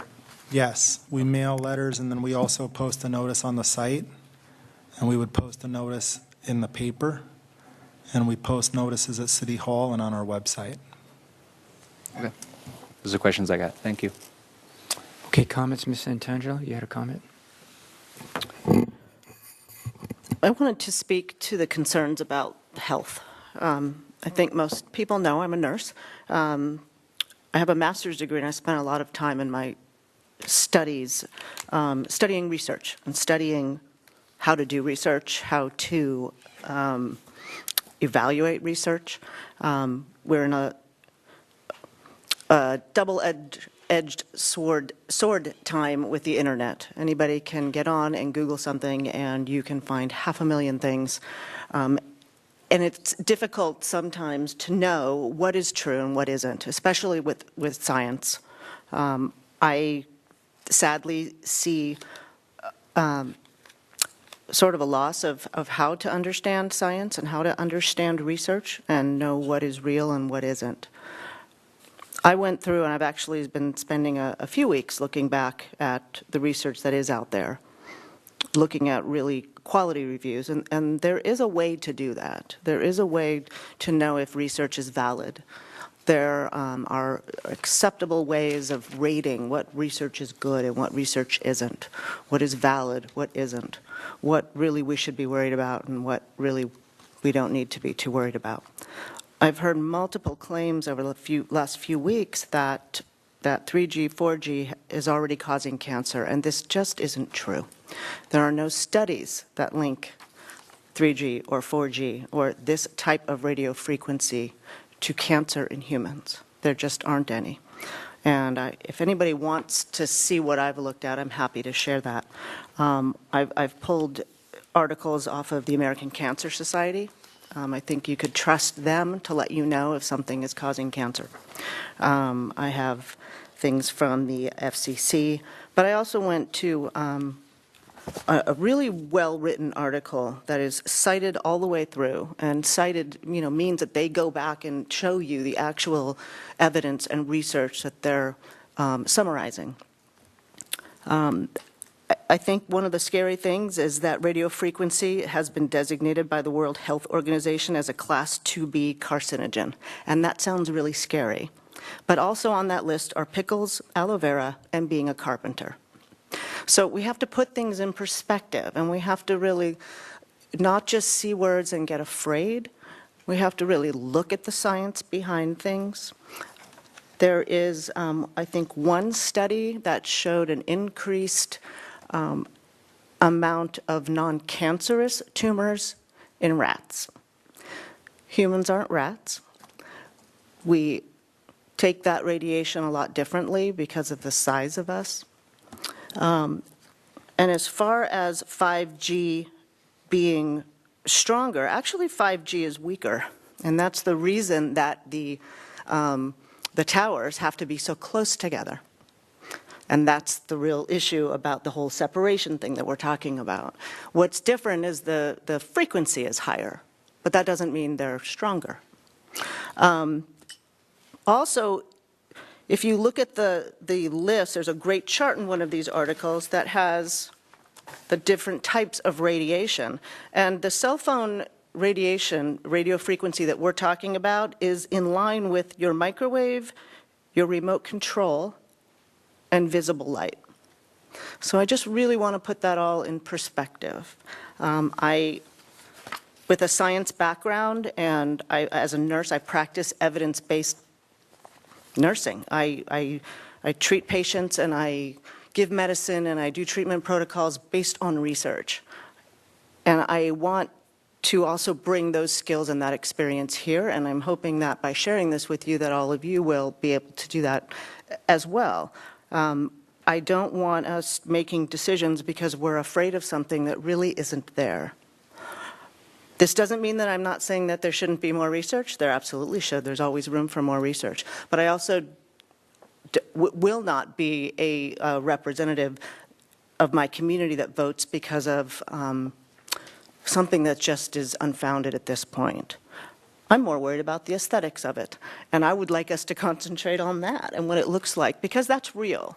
I just want us, and I'm just hoping that we can all address the fear factor in all of this and try to look at really good research and what the experts are telling us, and try to trust in experts that are really out there that it's not a conspiracy.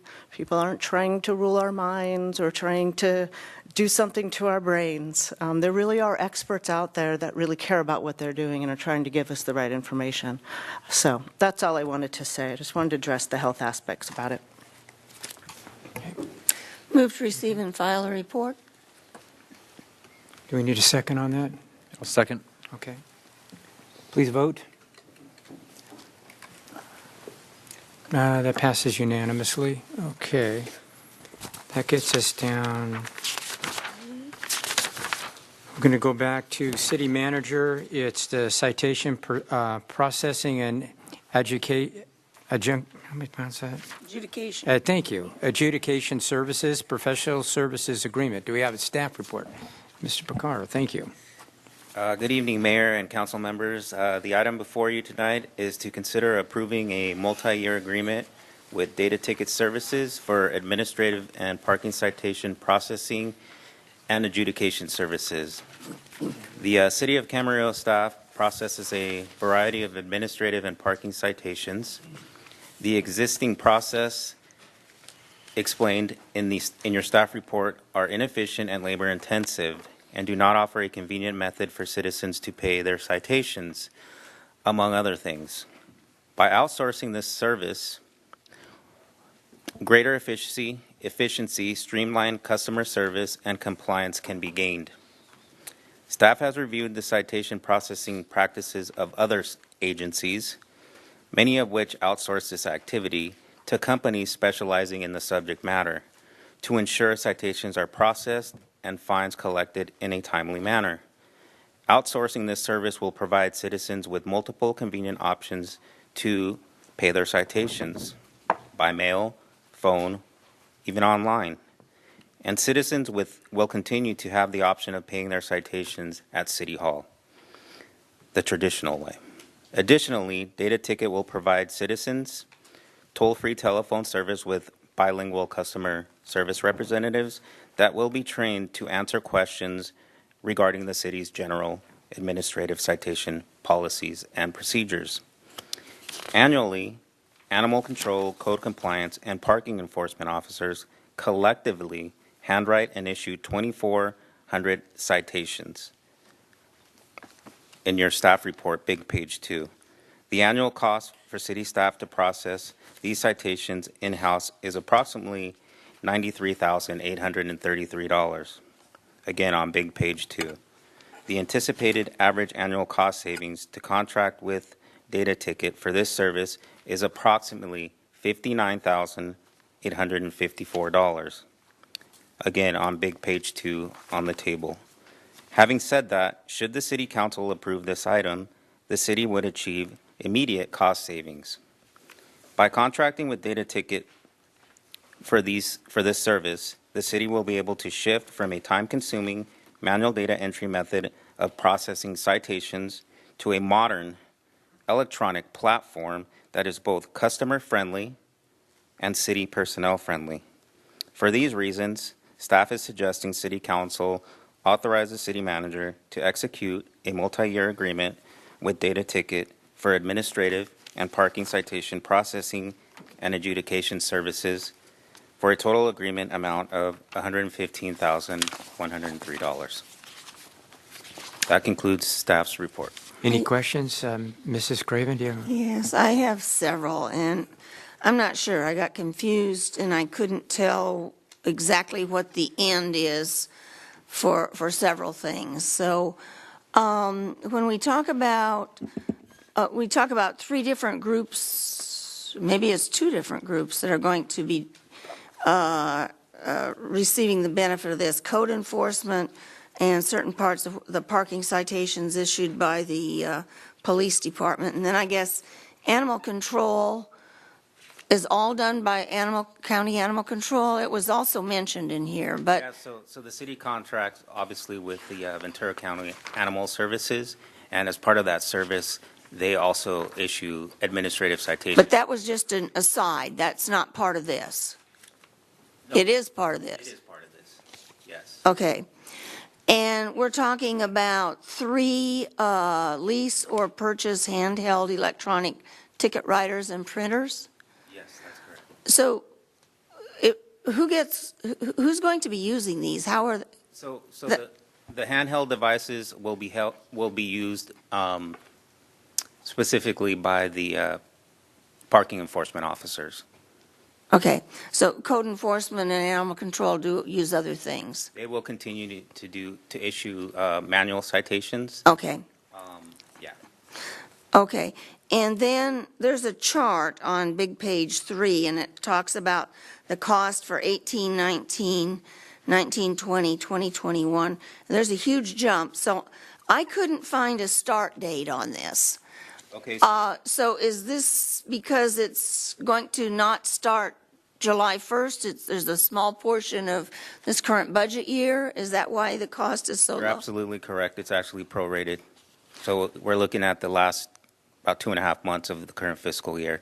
So it's going to start, So it'll start effectively, if the council approves it today, we're looking at starting immediately. okay, I didn't, as I said, I probably skipped some of these things, but I read it and I didn't catch the answers to these questions. So on these estimates, everything is on an individual, is priced individually, is that correct? That's correct. And so what are how many of these citations do we think are going to be issued for $14,000 worth or? So we've estimated on average that the amount of parking citations, if you refer to big page, well, let's start with, big page 3? 1. Oh, 1? Under Ventura County Animal Services. So we anticipate on average that they will issue approximately 700 citations. Okay. Okay. And then for code compliance, approximation about 50. They don't issue as many citations. Now, when we get down to parking enforcement on big page 2, that's where you see a big jump in the number of citations issued. Okay. Close to 1,600.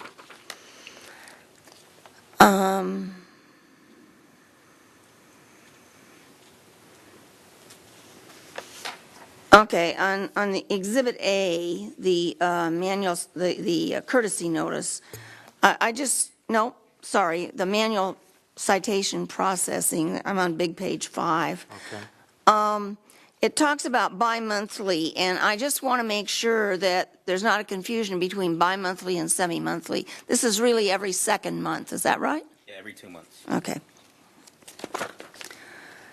And then the last question I have, it talks in 2 or 3 places, here and later, on big page 7, about the different type, and 8, about the different types of handheld. And since we're approving this, we're still talking about we're either going to purchase or lease, and there are different kinds of printers. And there's quite a difference in the price. So what is it we're approving?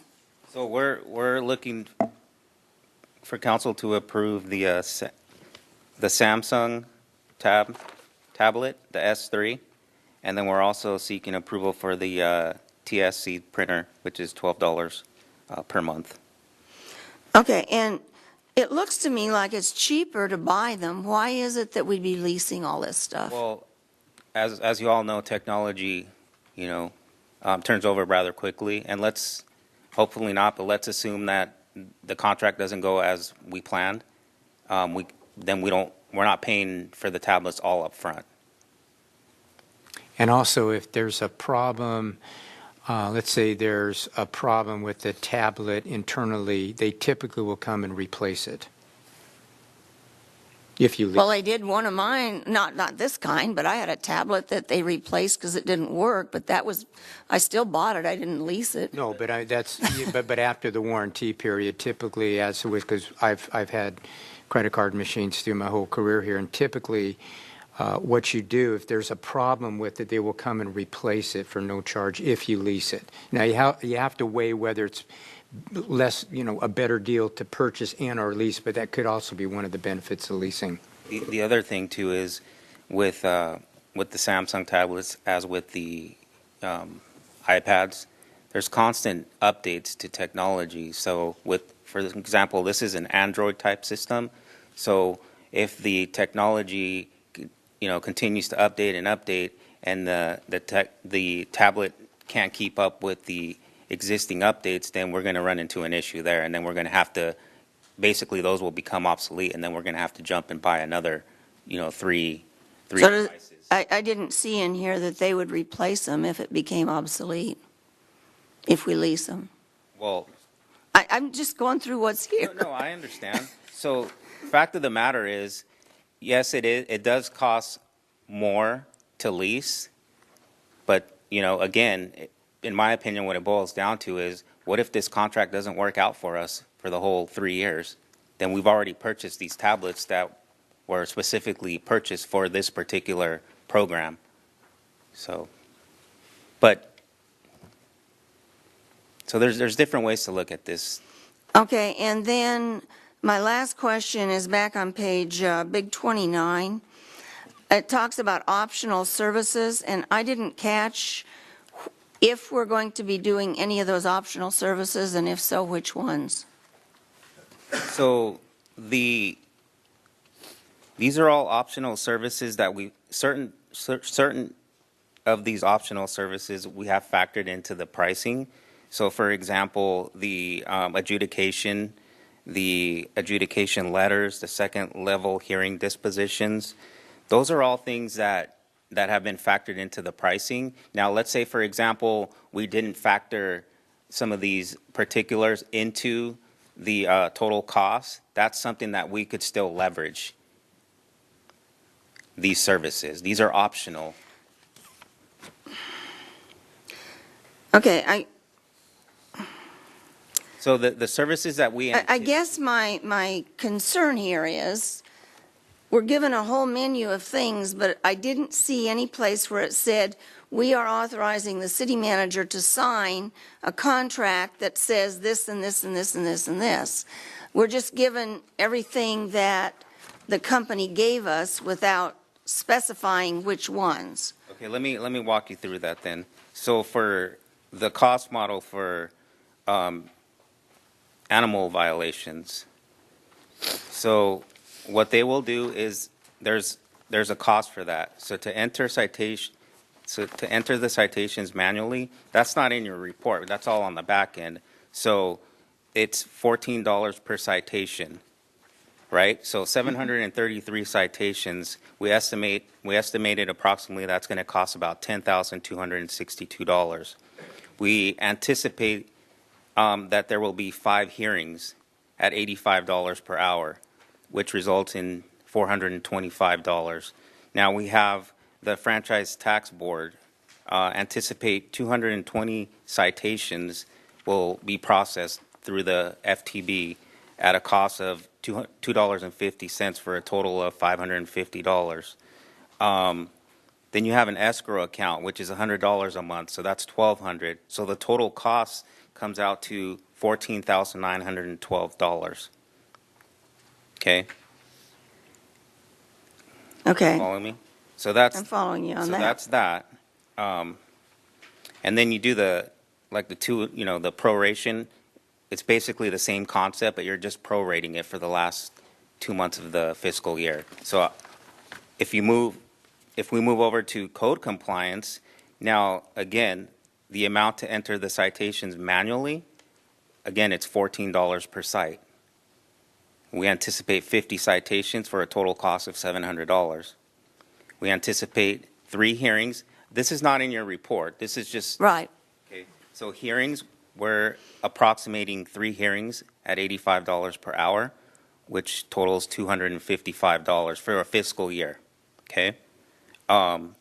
Franchise Tax Board, again, $2.50 for 15 citations, anticipating. That's $37.50. And then for collections, we anticipate 15% contingency base. That'll cost the city $150 for a total cost of $1,142. And it's pretty much the same for the parking citations, with the exception of they're going to be processing more of those. Right. So the total cost for that to process those citations is about $8,200, and then factor in the handheld devices. That'll cost the handheld devices, the printers, the otter boxes, which are the cases to support the handheld devices, the printer straps, the training, the electronic ticket stock, the wireless service. That totals about close to $9,000. To be exact, $8,989. So that's how we come up with all these totals. So it's not just a straightforward answer to say it is going to cost us this amount, but behind all that, there's a lot of detail that goes into that total cost. So. Okay. Ms. Santangelo? So, to summarize, as I understand it, the contract would be to go into a contract to agree to this fee schedule. But on big page, right, 28 and 29. But what we're seeing on page 3 are essentially estimates based on the amounts of citations written, anticipated hearings, franchise tax board, that type. So this could change, but these are good faith estimates based on past. Correct, and so correct, exactly. So we've looked back several years and, approximated, came up with this approximation, and moving forward, you're absolutely correct. We could have a lot more, as a matter of fact, we could have more parking citations than we actually show in the staff report, or we could have fewer. Mm-hmm. The whole idea is that, for example, animal control, you want to increase compliance, right? You want to increase compliance. So once, let's say they start issuing citations and people get wind, they're really going after us now. We need to comply. Dogs off leash, dogs not vaccinated. So the word will get out, and then you'll have fewer citations, hopefully, which means that you're getting more compliance. Thank you. Ms. Tremblay? I have a few questions, Roger, if I can. First of all, this particular vendor, I understand that they are already performing these types of services for Ventura County Animal Services? That's correct. What, if any, other municipalities are you aware of in Ventura County or locally in our region that they City are of performing? Ventura has been contracting with Data Ticket for quite some time now, several years. And part of the reason that both the County of Ventura and City of Ventura went with Data Ticket is specifically to increase compliance with the animal regulations. Okay. And these are administrative citations. None of these are going through Superior Court, correct? Correct. It's not like traffic tickets. These are totally different. These are parking citations or animal control. Under the contract, does the city, let's say things don't work out, unfortunately, what type of termination provision is there in the city's contract? So the city may terminate with or without cause at any time, and the consultant may terminate at any time upon 30 days prior written notice. Okay.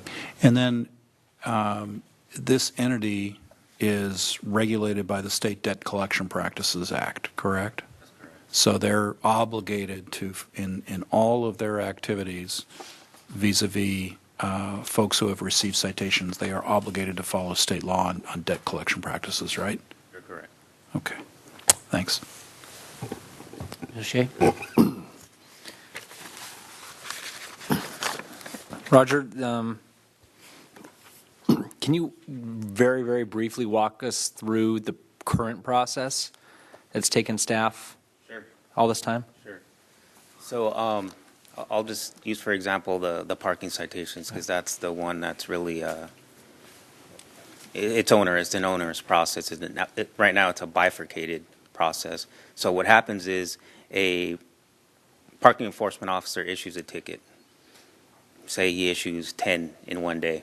That parking enforcement officer, before the end of his shift, has to go back to the PD, enter the citation information into an access database, So that right there lets you know how Jurassic this is, the system, right? Access database.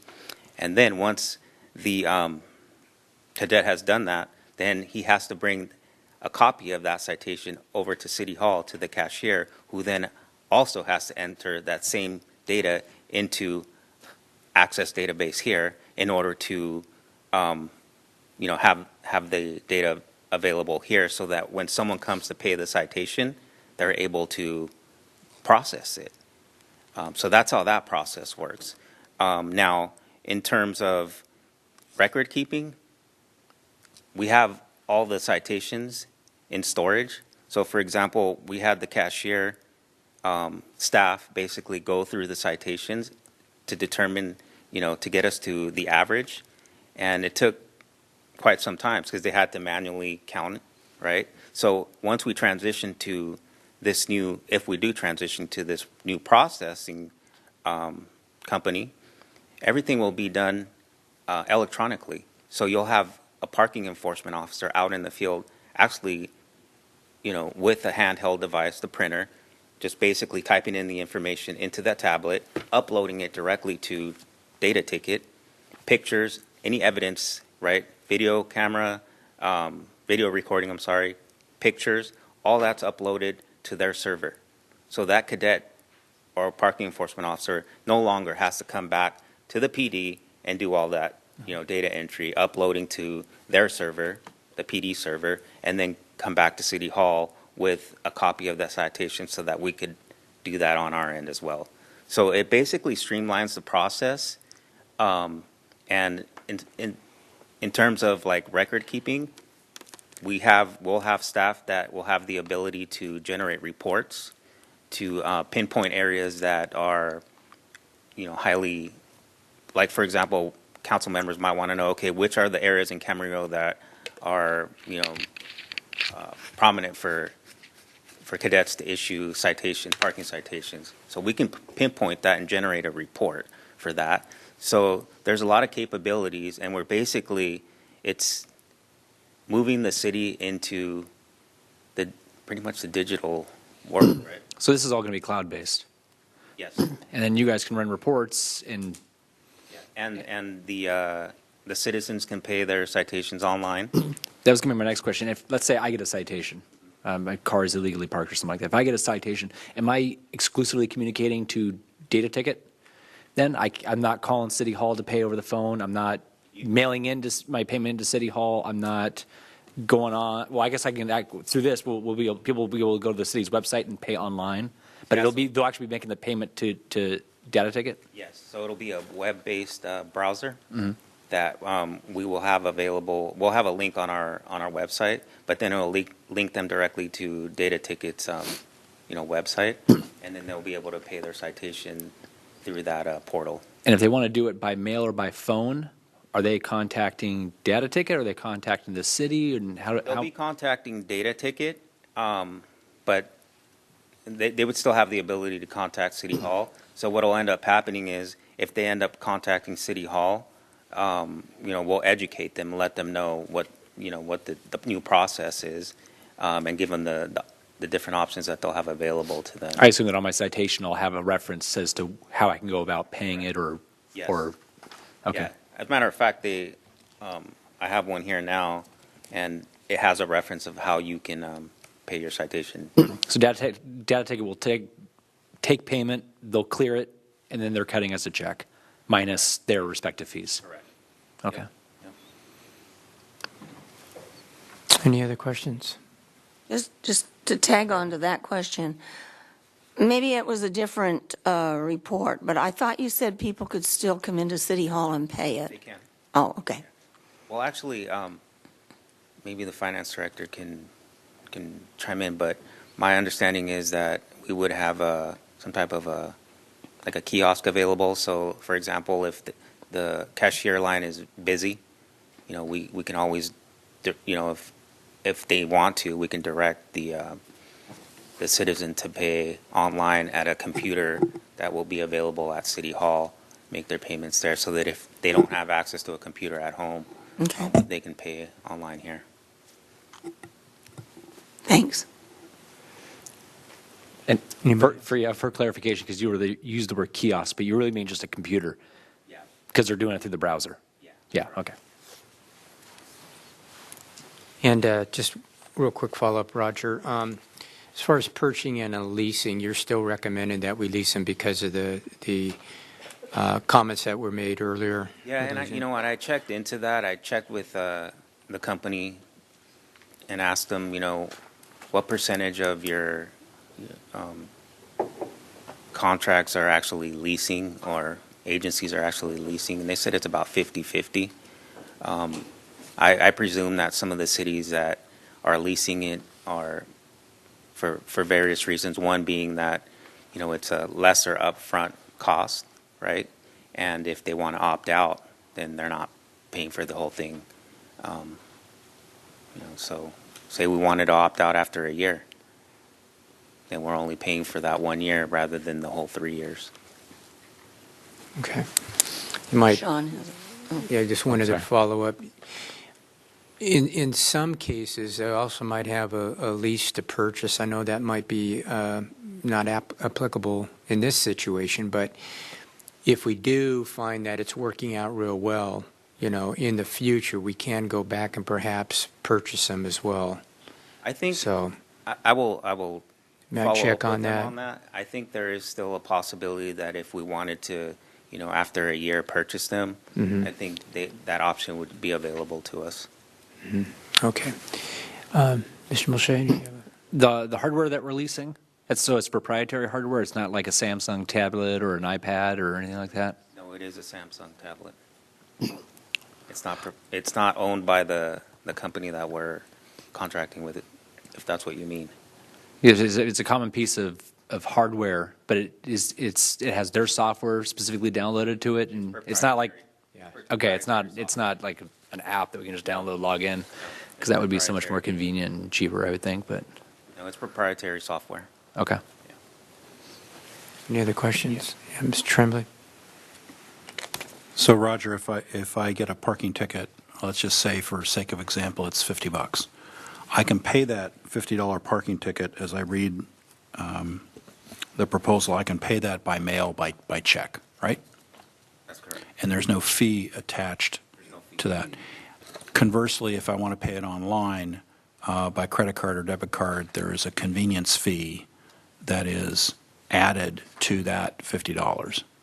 Do we know what that convenience fee is? $3.50. Okay, thank you. All right. Any other questions for anybody? Okay. It's open for discussion. What's the will of the council on this? Well, I definitely think we need it. I agree. I'll move Any other the comments? suggested action. Okay. Second. There's a motion, a second. Is there any further discussion? Hearing none, please vote. That passes unanimously. All right, let's see where we are here. Okay, I think that gets us down to new business, oral communication, informal, informational items. First, Mr. City Manager, anything tonight? No items. Mr. City Attorney, is there anything tonight? I have no items tonight. Okay. So City Council. All right, so let's start with, Mr.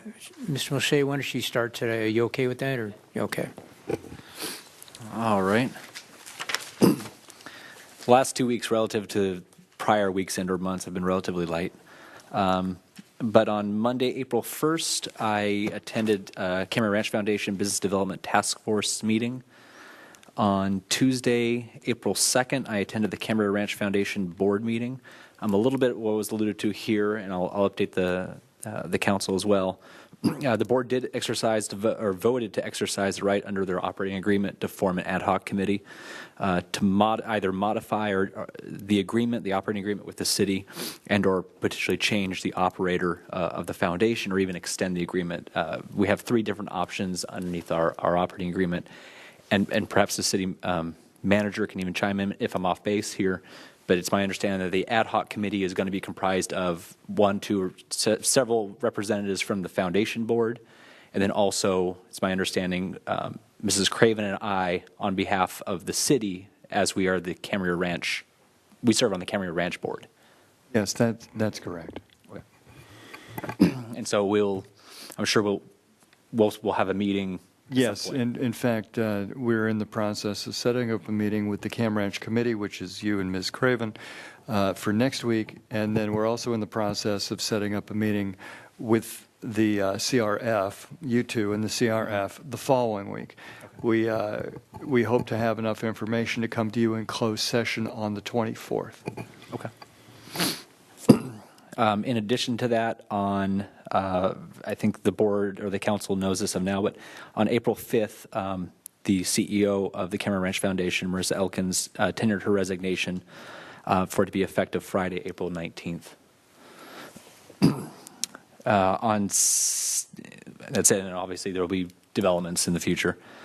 Saturday, April 6th, I attended the Habitat for Humanity groundbreaking with all of you on Berry Street, and that was really exciting, and I look forward to that project. I think a lot of good things are going to come out of it. I approached a few of the staff members or volunteers afterwards, and I said, when it comes to the carpentry and the cabinetry, I'll sign me up. So, I'll be there to help install that. That's what I know. On Sunday, April 7th, I went to the Camarillo Library. I attended the final day of the Startups Ventura County, and that was interesting. I was kind of surprised on two different sides. One, I was really surprised at the caliber of some of the contestants there. There was 4 finalists that presented.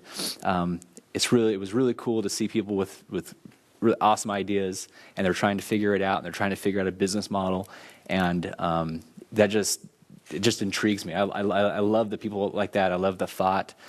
And there were some guys doing some really cool things. I really actually took particular interest in these two. I think they were brothers, but they were creating sensors that you could put into the soles of your shoe, and they would use open source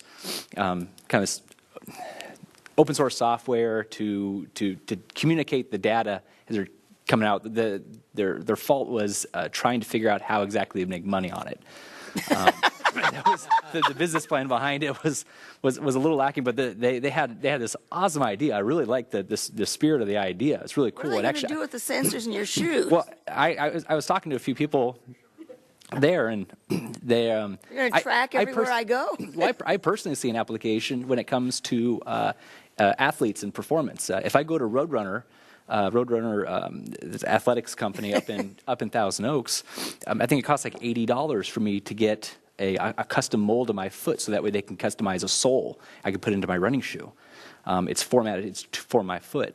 You could technically if you incorporate this kind of technology into an actual sole of a shoe, you could get real-time data as you're running as to how your foot is hitting, and maybe you could find more efficient. Maybe you and I wouldn't have interest in it, but for the more performance elite athletes, that would be a lot of really valuable information and data that they could People make with foot injuries. People with foot injuries. I think there is a market for the idea. It was just, I think they were trying to figure it out. But I really got a thrill out of that. The other surprise, and this is more on a negative note, I was disappointed in how empty it was, how empty the hall was. Besides,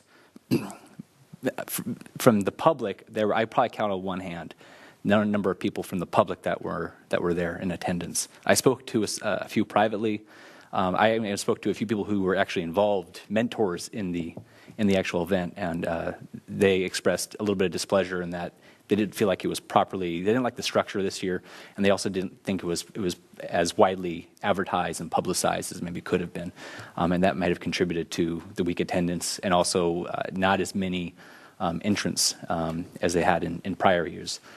So there's some things to be desired there. I think it's a great idea. I think it's a great program. I'd really like moving forward to find more ways to where this can be really effective, and we can maybe include the broader region in it. Really reach out to a lot of different organizations, and in partnering with them to really get the word out and kind of cultivating more of that ecosystem when it comes to startups and the people that were there that had these ideas. That is it in terms of the events I attended. I had I had two items I wanted to bring up really quick. One was, because it happened last night and it's top of mind, power outages with Edison. It seems, I don't know what it is. It seems more and more prevalent sometimes. I don't know if that's just the infrastructure. I don't know what caused the power outage last night. It was along Pickwick. Mylar balloon. Oh, sorry? I was told it was a Mylar balloon right behind Lassen's, Oh, really?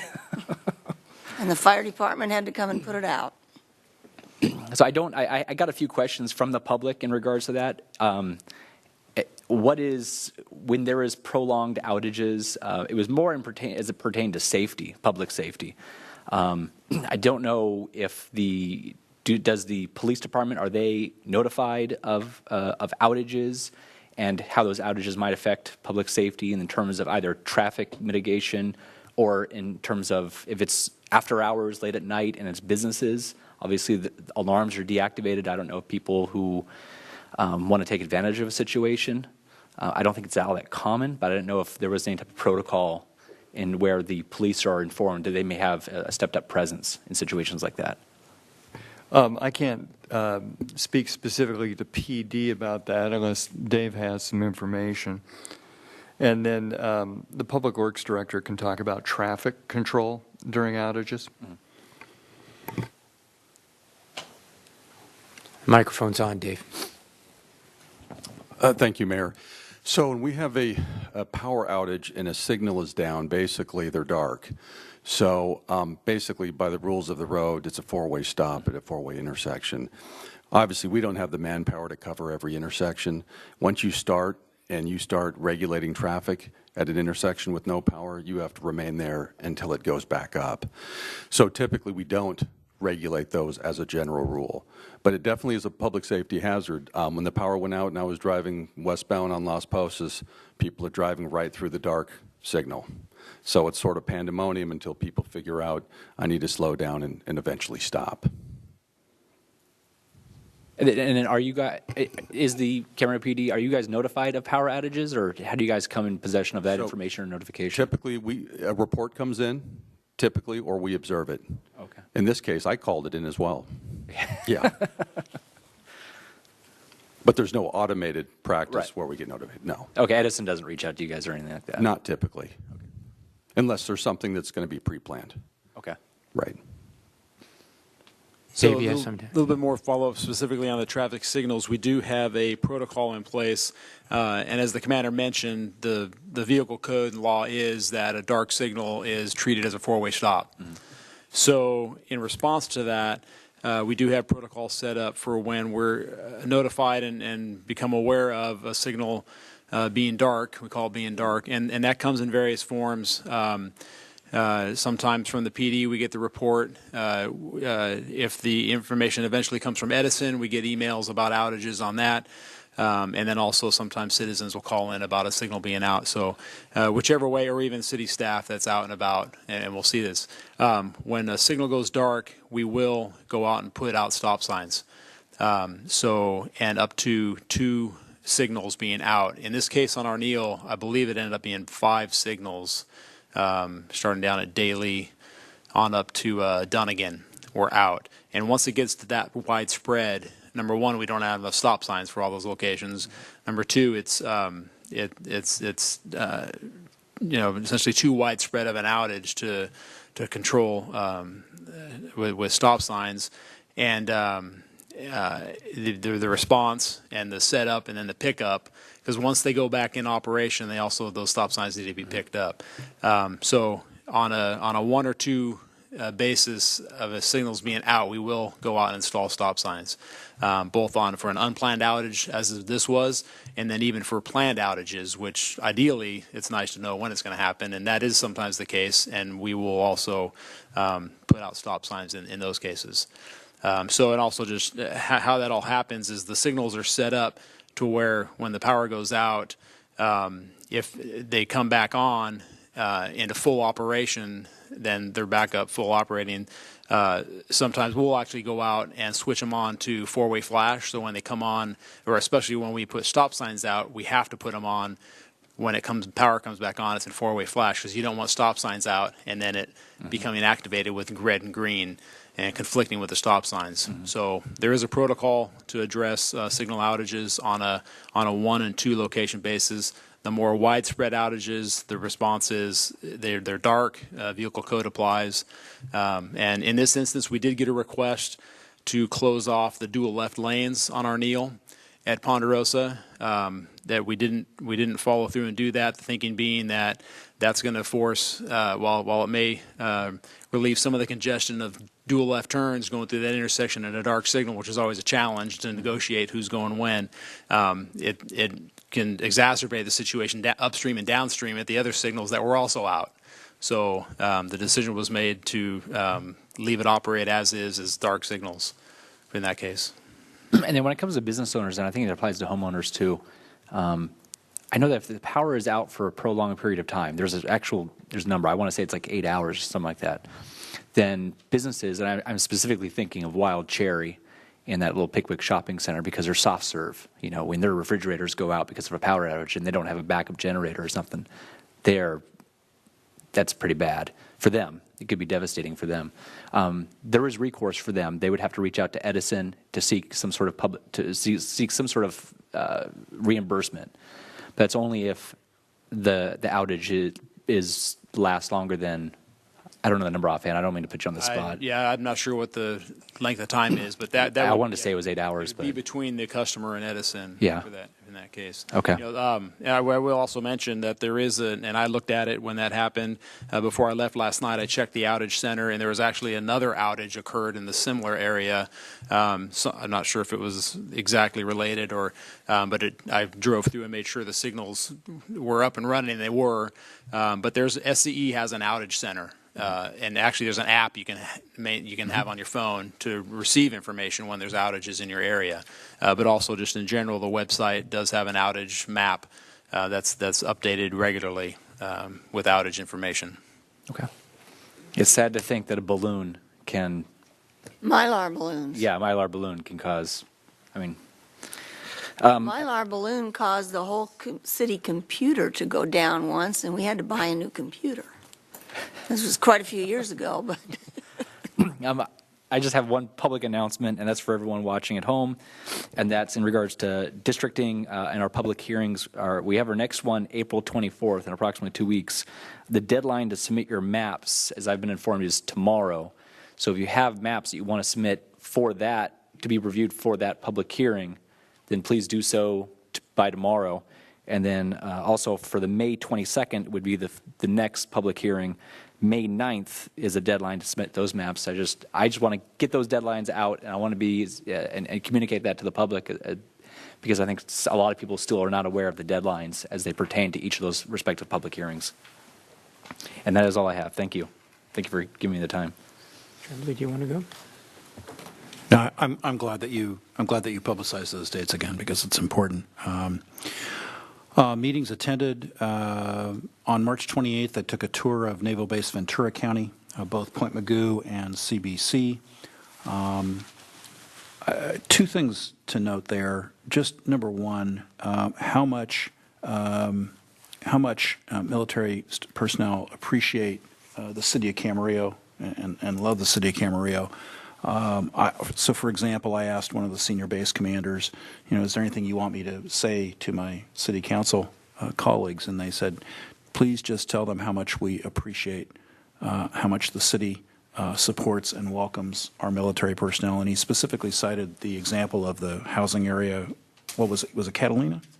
Catalina Heights. Catalina Heights from a few years ago, which is just extremely popular for the base. And the fact is, too, that aside from all of the security, national security and defense significance the base affords, it also has an economic impact of in excess of $2 billion per year and is responsible for over 20,000 jobs.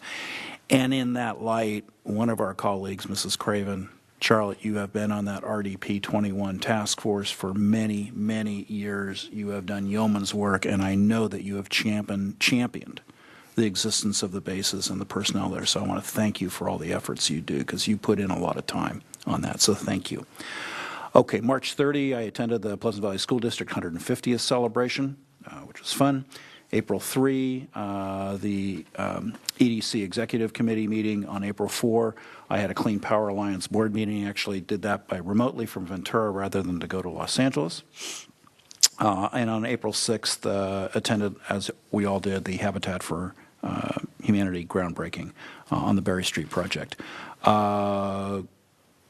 Request from an informational standpoint to the city manager.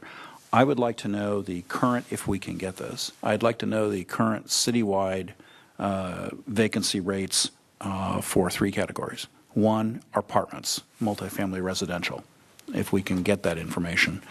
Second and third, and I know we can get this information, what our commercial office vacancy rates are now, and commercial retail as well, and then industrial space, both small and large units. And that's it. Okay, thank you. Ms. Craven? Oh, I have a lot, so I hope you'll bear with me. Meetings attended. I attended an RDP 21 meeting yesterday morning. I attended a VCTC executive committee and a general board meeting. And those are all the meetings I attended. I also went to the Habitat groundbreaking and also offered my services, whatever they think I can use. I can wield a hammer pretty well. I did go on for the VCTC, I'm going to tell you some things that you may know, but I want the public to know. The 101 widening or the 101 improvement project scoping meetings are going to be held soon. And the one in Camarillo will be on Monday, April 22nd. I think that's next Monday, from 6 to 8 p.m. in the community room of the Camarillo Library. And that's where they're going to be looking at what the public says and what the public wants and explain to the public what they're hoping to do. Also, in light of the presentations on clean energy, mainly related to electrical power, the VCTC had to balance it out, a presentation on natural gas and what they're doing with related to clean energy, and which isn't the same as forming a new power company or power association, but it was a very, very interesting presentation, and it didn't take but about, I'd say, 7 to 10 minutes, and I was wondering if maybe we could have Maria Ventura from the gas company come and make a similar presentation to us, because it was really enlightening to me. So yes, I did go to the RDP 21 lobbying trip in Washington, D.C. It was Monday through Wednesday of last week. We started at 8 o'clock on Monday morning, and we finished at 5:15 on Wednesday afternoon. I'm going to pass out all of the offices we met, the itinerary, as well as the white papers for all of the talking points that we spoke to in the various offices. We talked about offshore wind farms and their impact on the Point Mugu Sea Range. We talked about commercial space launches at Vandenberg and their impact to the Point Mugu Sea Range. We talked about deterioration of critical engineering laboratory facilities at the NAVSEA, used to be called Nemesis, Naval Surface Warfare Center. And we talked about the targets that are used in testing on the Sea Range, and how they're getting down to having very, very few targets. And also the range clearing aircraft, which I don't think exist anymore. And so they're bringing aircraft. We talked about the need for range clearance aircraft here replacements of what they used to have. They're actually bringing them out from the East Coast now to do the range clearance, and then they're sending them home again, which isn't really efficient.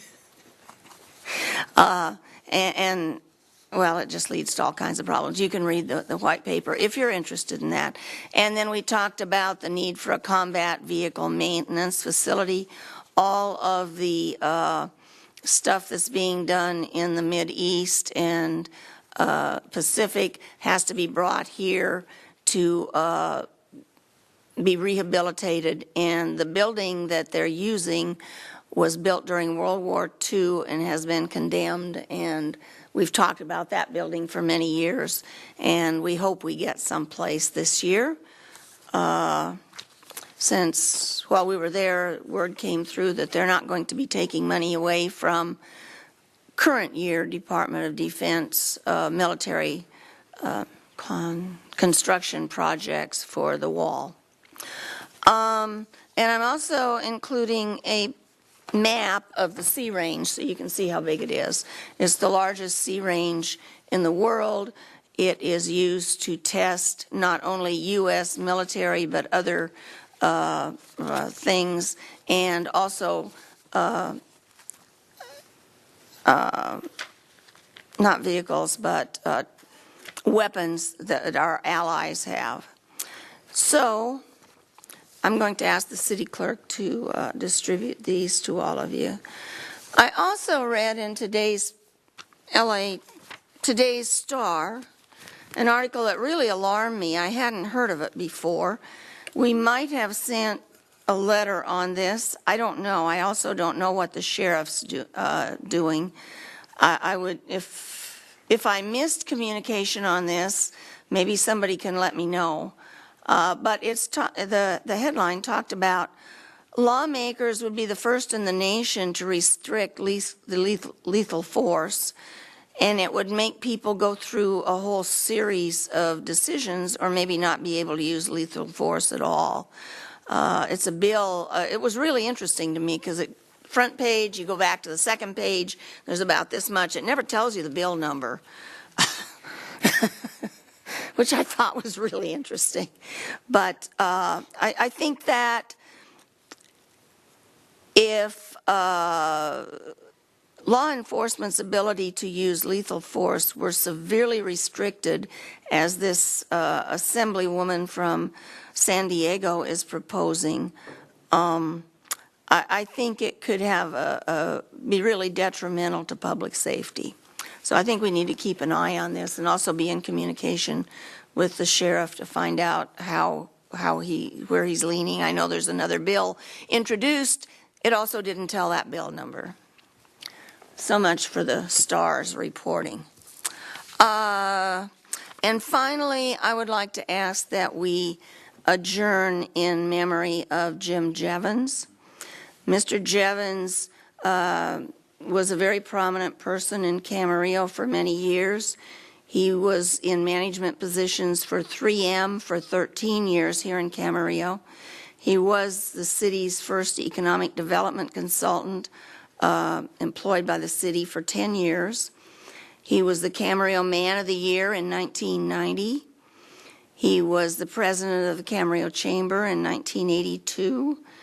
I don't know the year, but he was also named a Doan by the Pleasant Valley Historical Society, and he was a longtime member of the Pleasant Valley Lions Club and then the Lions Club in Surprise, Arizona when he moved there. And I do have an address for family, so I would just ask that. Mm-hmm. Yes. Santangelo? Well, I was really sick, so I didn't do much. So I'll keep it short. I went to the Habitat for Humanity groundbreaking on April 6th. I'm really looking forward to that project. And I offered to swing a hammer as well. And then that night, it's my usual plug for Studio Channel Islands, but if you get a chance, go see the exhibit that's up now. It's amazing. The Illusionists, just some great pieces, just beautiful. So get out and see it. Okay, so Let's see what I attended. I did also attend the Pleasant Valley School District 150th with many other council members as well. I attended on Thursday the 4th. I took a tour at 2 o'clock in the afternoon, the Boys and Girls Club, and they're on a capital campaign now. And I think they've got almost 90% of their monies that they were hoping to raise. So if anybody's out there that wants to support the Boys and Girls Club, it is amazing how many kids go through there. What an asset to the city. So if you get a chance to tour it, please do. It's Roberto's there along with this great staff, and boy, do they work hard, and they do just an outstanding job. And I want to give Mrs. Craven a plug. I think it was several years ago you had that latch key. What we were finding out that with husband and wife working because they're trying to make enough money to live, there was a lot of kids that were somewhat unsupervised, and I think you took a lot of the initiative to try to get what then was referred, I believe, as latchkey. Latchkey kids. Latchkey kids. And the Boys and Girls Club took that under their wing, and they have several hundred kids that after school go there, so it's very worthwhile. I know a lot of us are very much involved in that. I did also Friday gave an opening welcome to the Startup Weekend, and I did also notice that the amount of entrants, if you will, were somewhat down from last year too. So I noticed that as well. I also attended the Habitat for Humanity groundbreaking, and that's going to be a great project there. Sunday, I gave a presentation at Leisure Village, and very well attended, as we all know. And I was pleased that you, Mrs. Craven, brought up Jim Jevons. He's probably one of the most, if not the most affable men that I ever met. Jim Jevons would not let you not like him. He was an amazing person, and he was a real giver. And I know it was a real challenge for him after his lovely wife Donna passed away, and then he moved to Surprise, Arizona, and remarried. And he would come in the store when he came back to Camarillo, and he'd come back to Camarillo on several occasions, and he always came in the store to say hello. And he's just an amazing guy, and he was happy there. And his second marriage was really working out for him, and he has a lot of friends here in town still. So he's really going to be missed. He was really welcomed me when I was first elected, and I really appreciated all his leadership and his volunteer. Boy, he was a big volunteer on a lot of different things in the city, so he's going to be missed. So I'd like to also echo Mrs. Craven's comments about, and the rest of us, as to adjourning in his memory. I know we've got 2 more closed sessions I think we've got to do. We've got 2 study sessions that we've got to complete. That's correct on both counts, yes. So with that, we will recess to, I think, are we going to go to the study session first? Okay, we will recess to a closed session.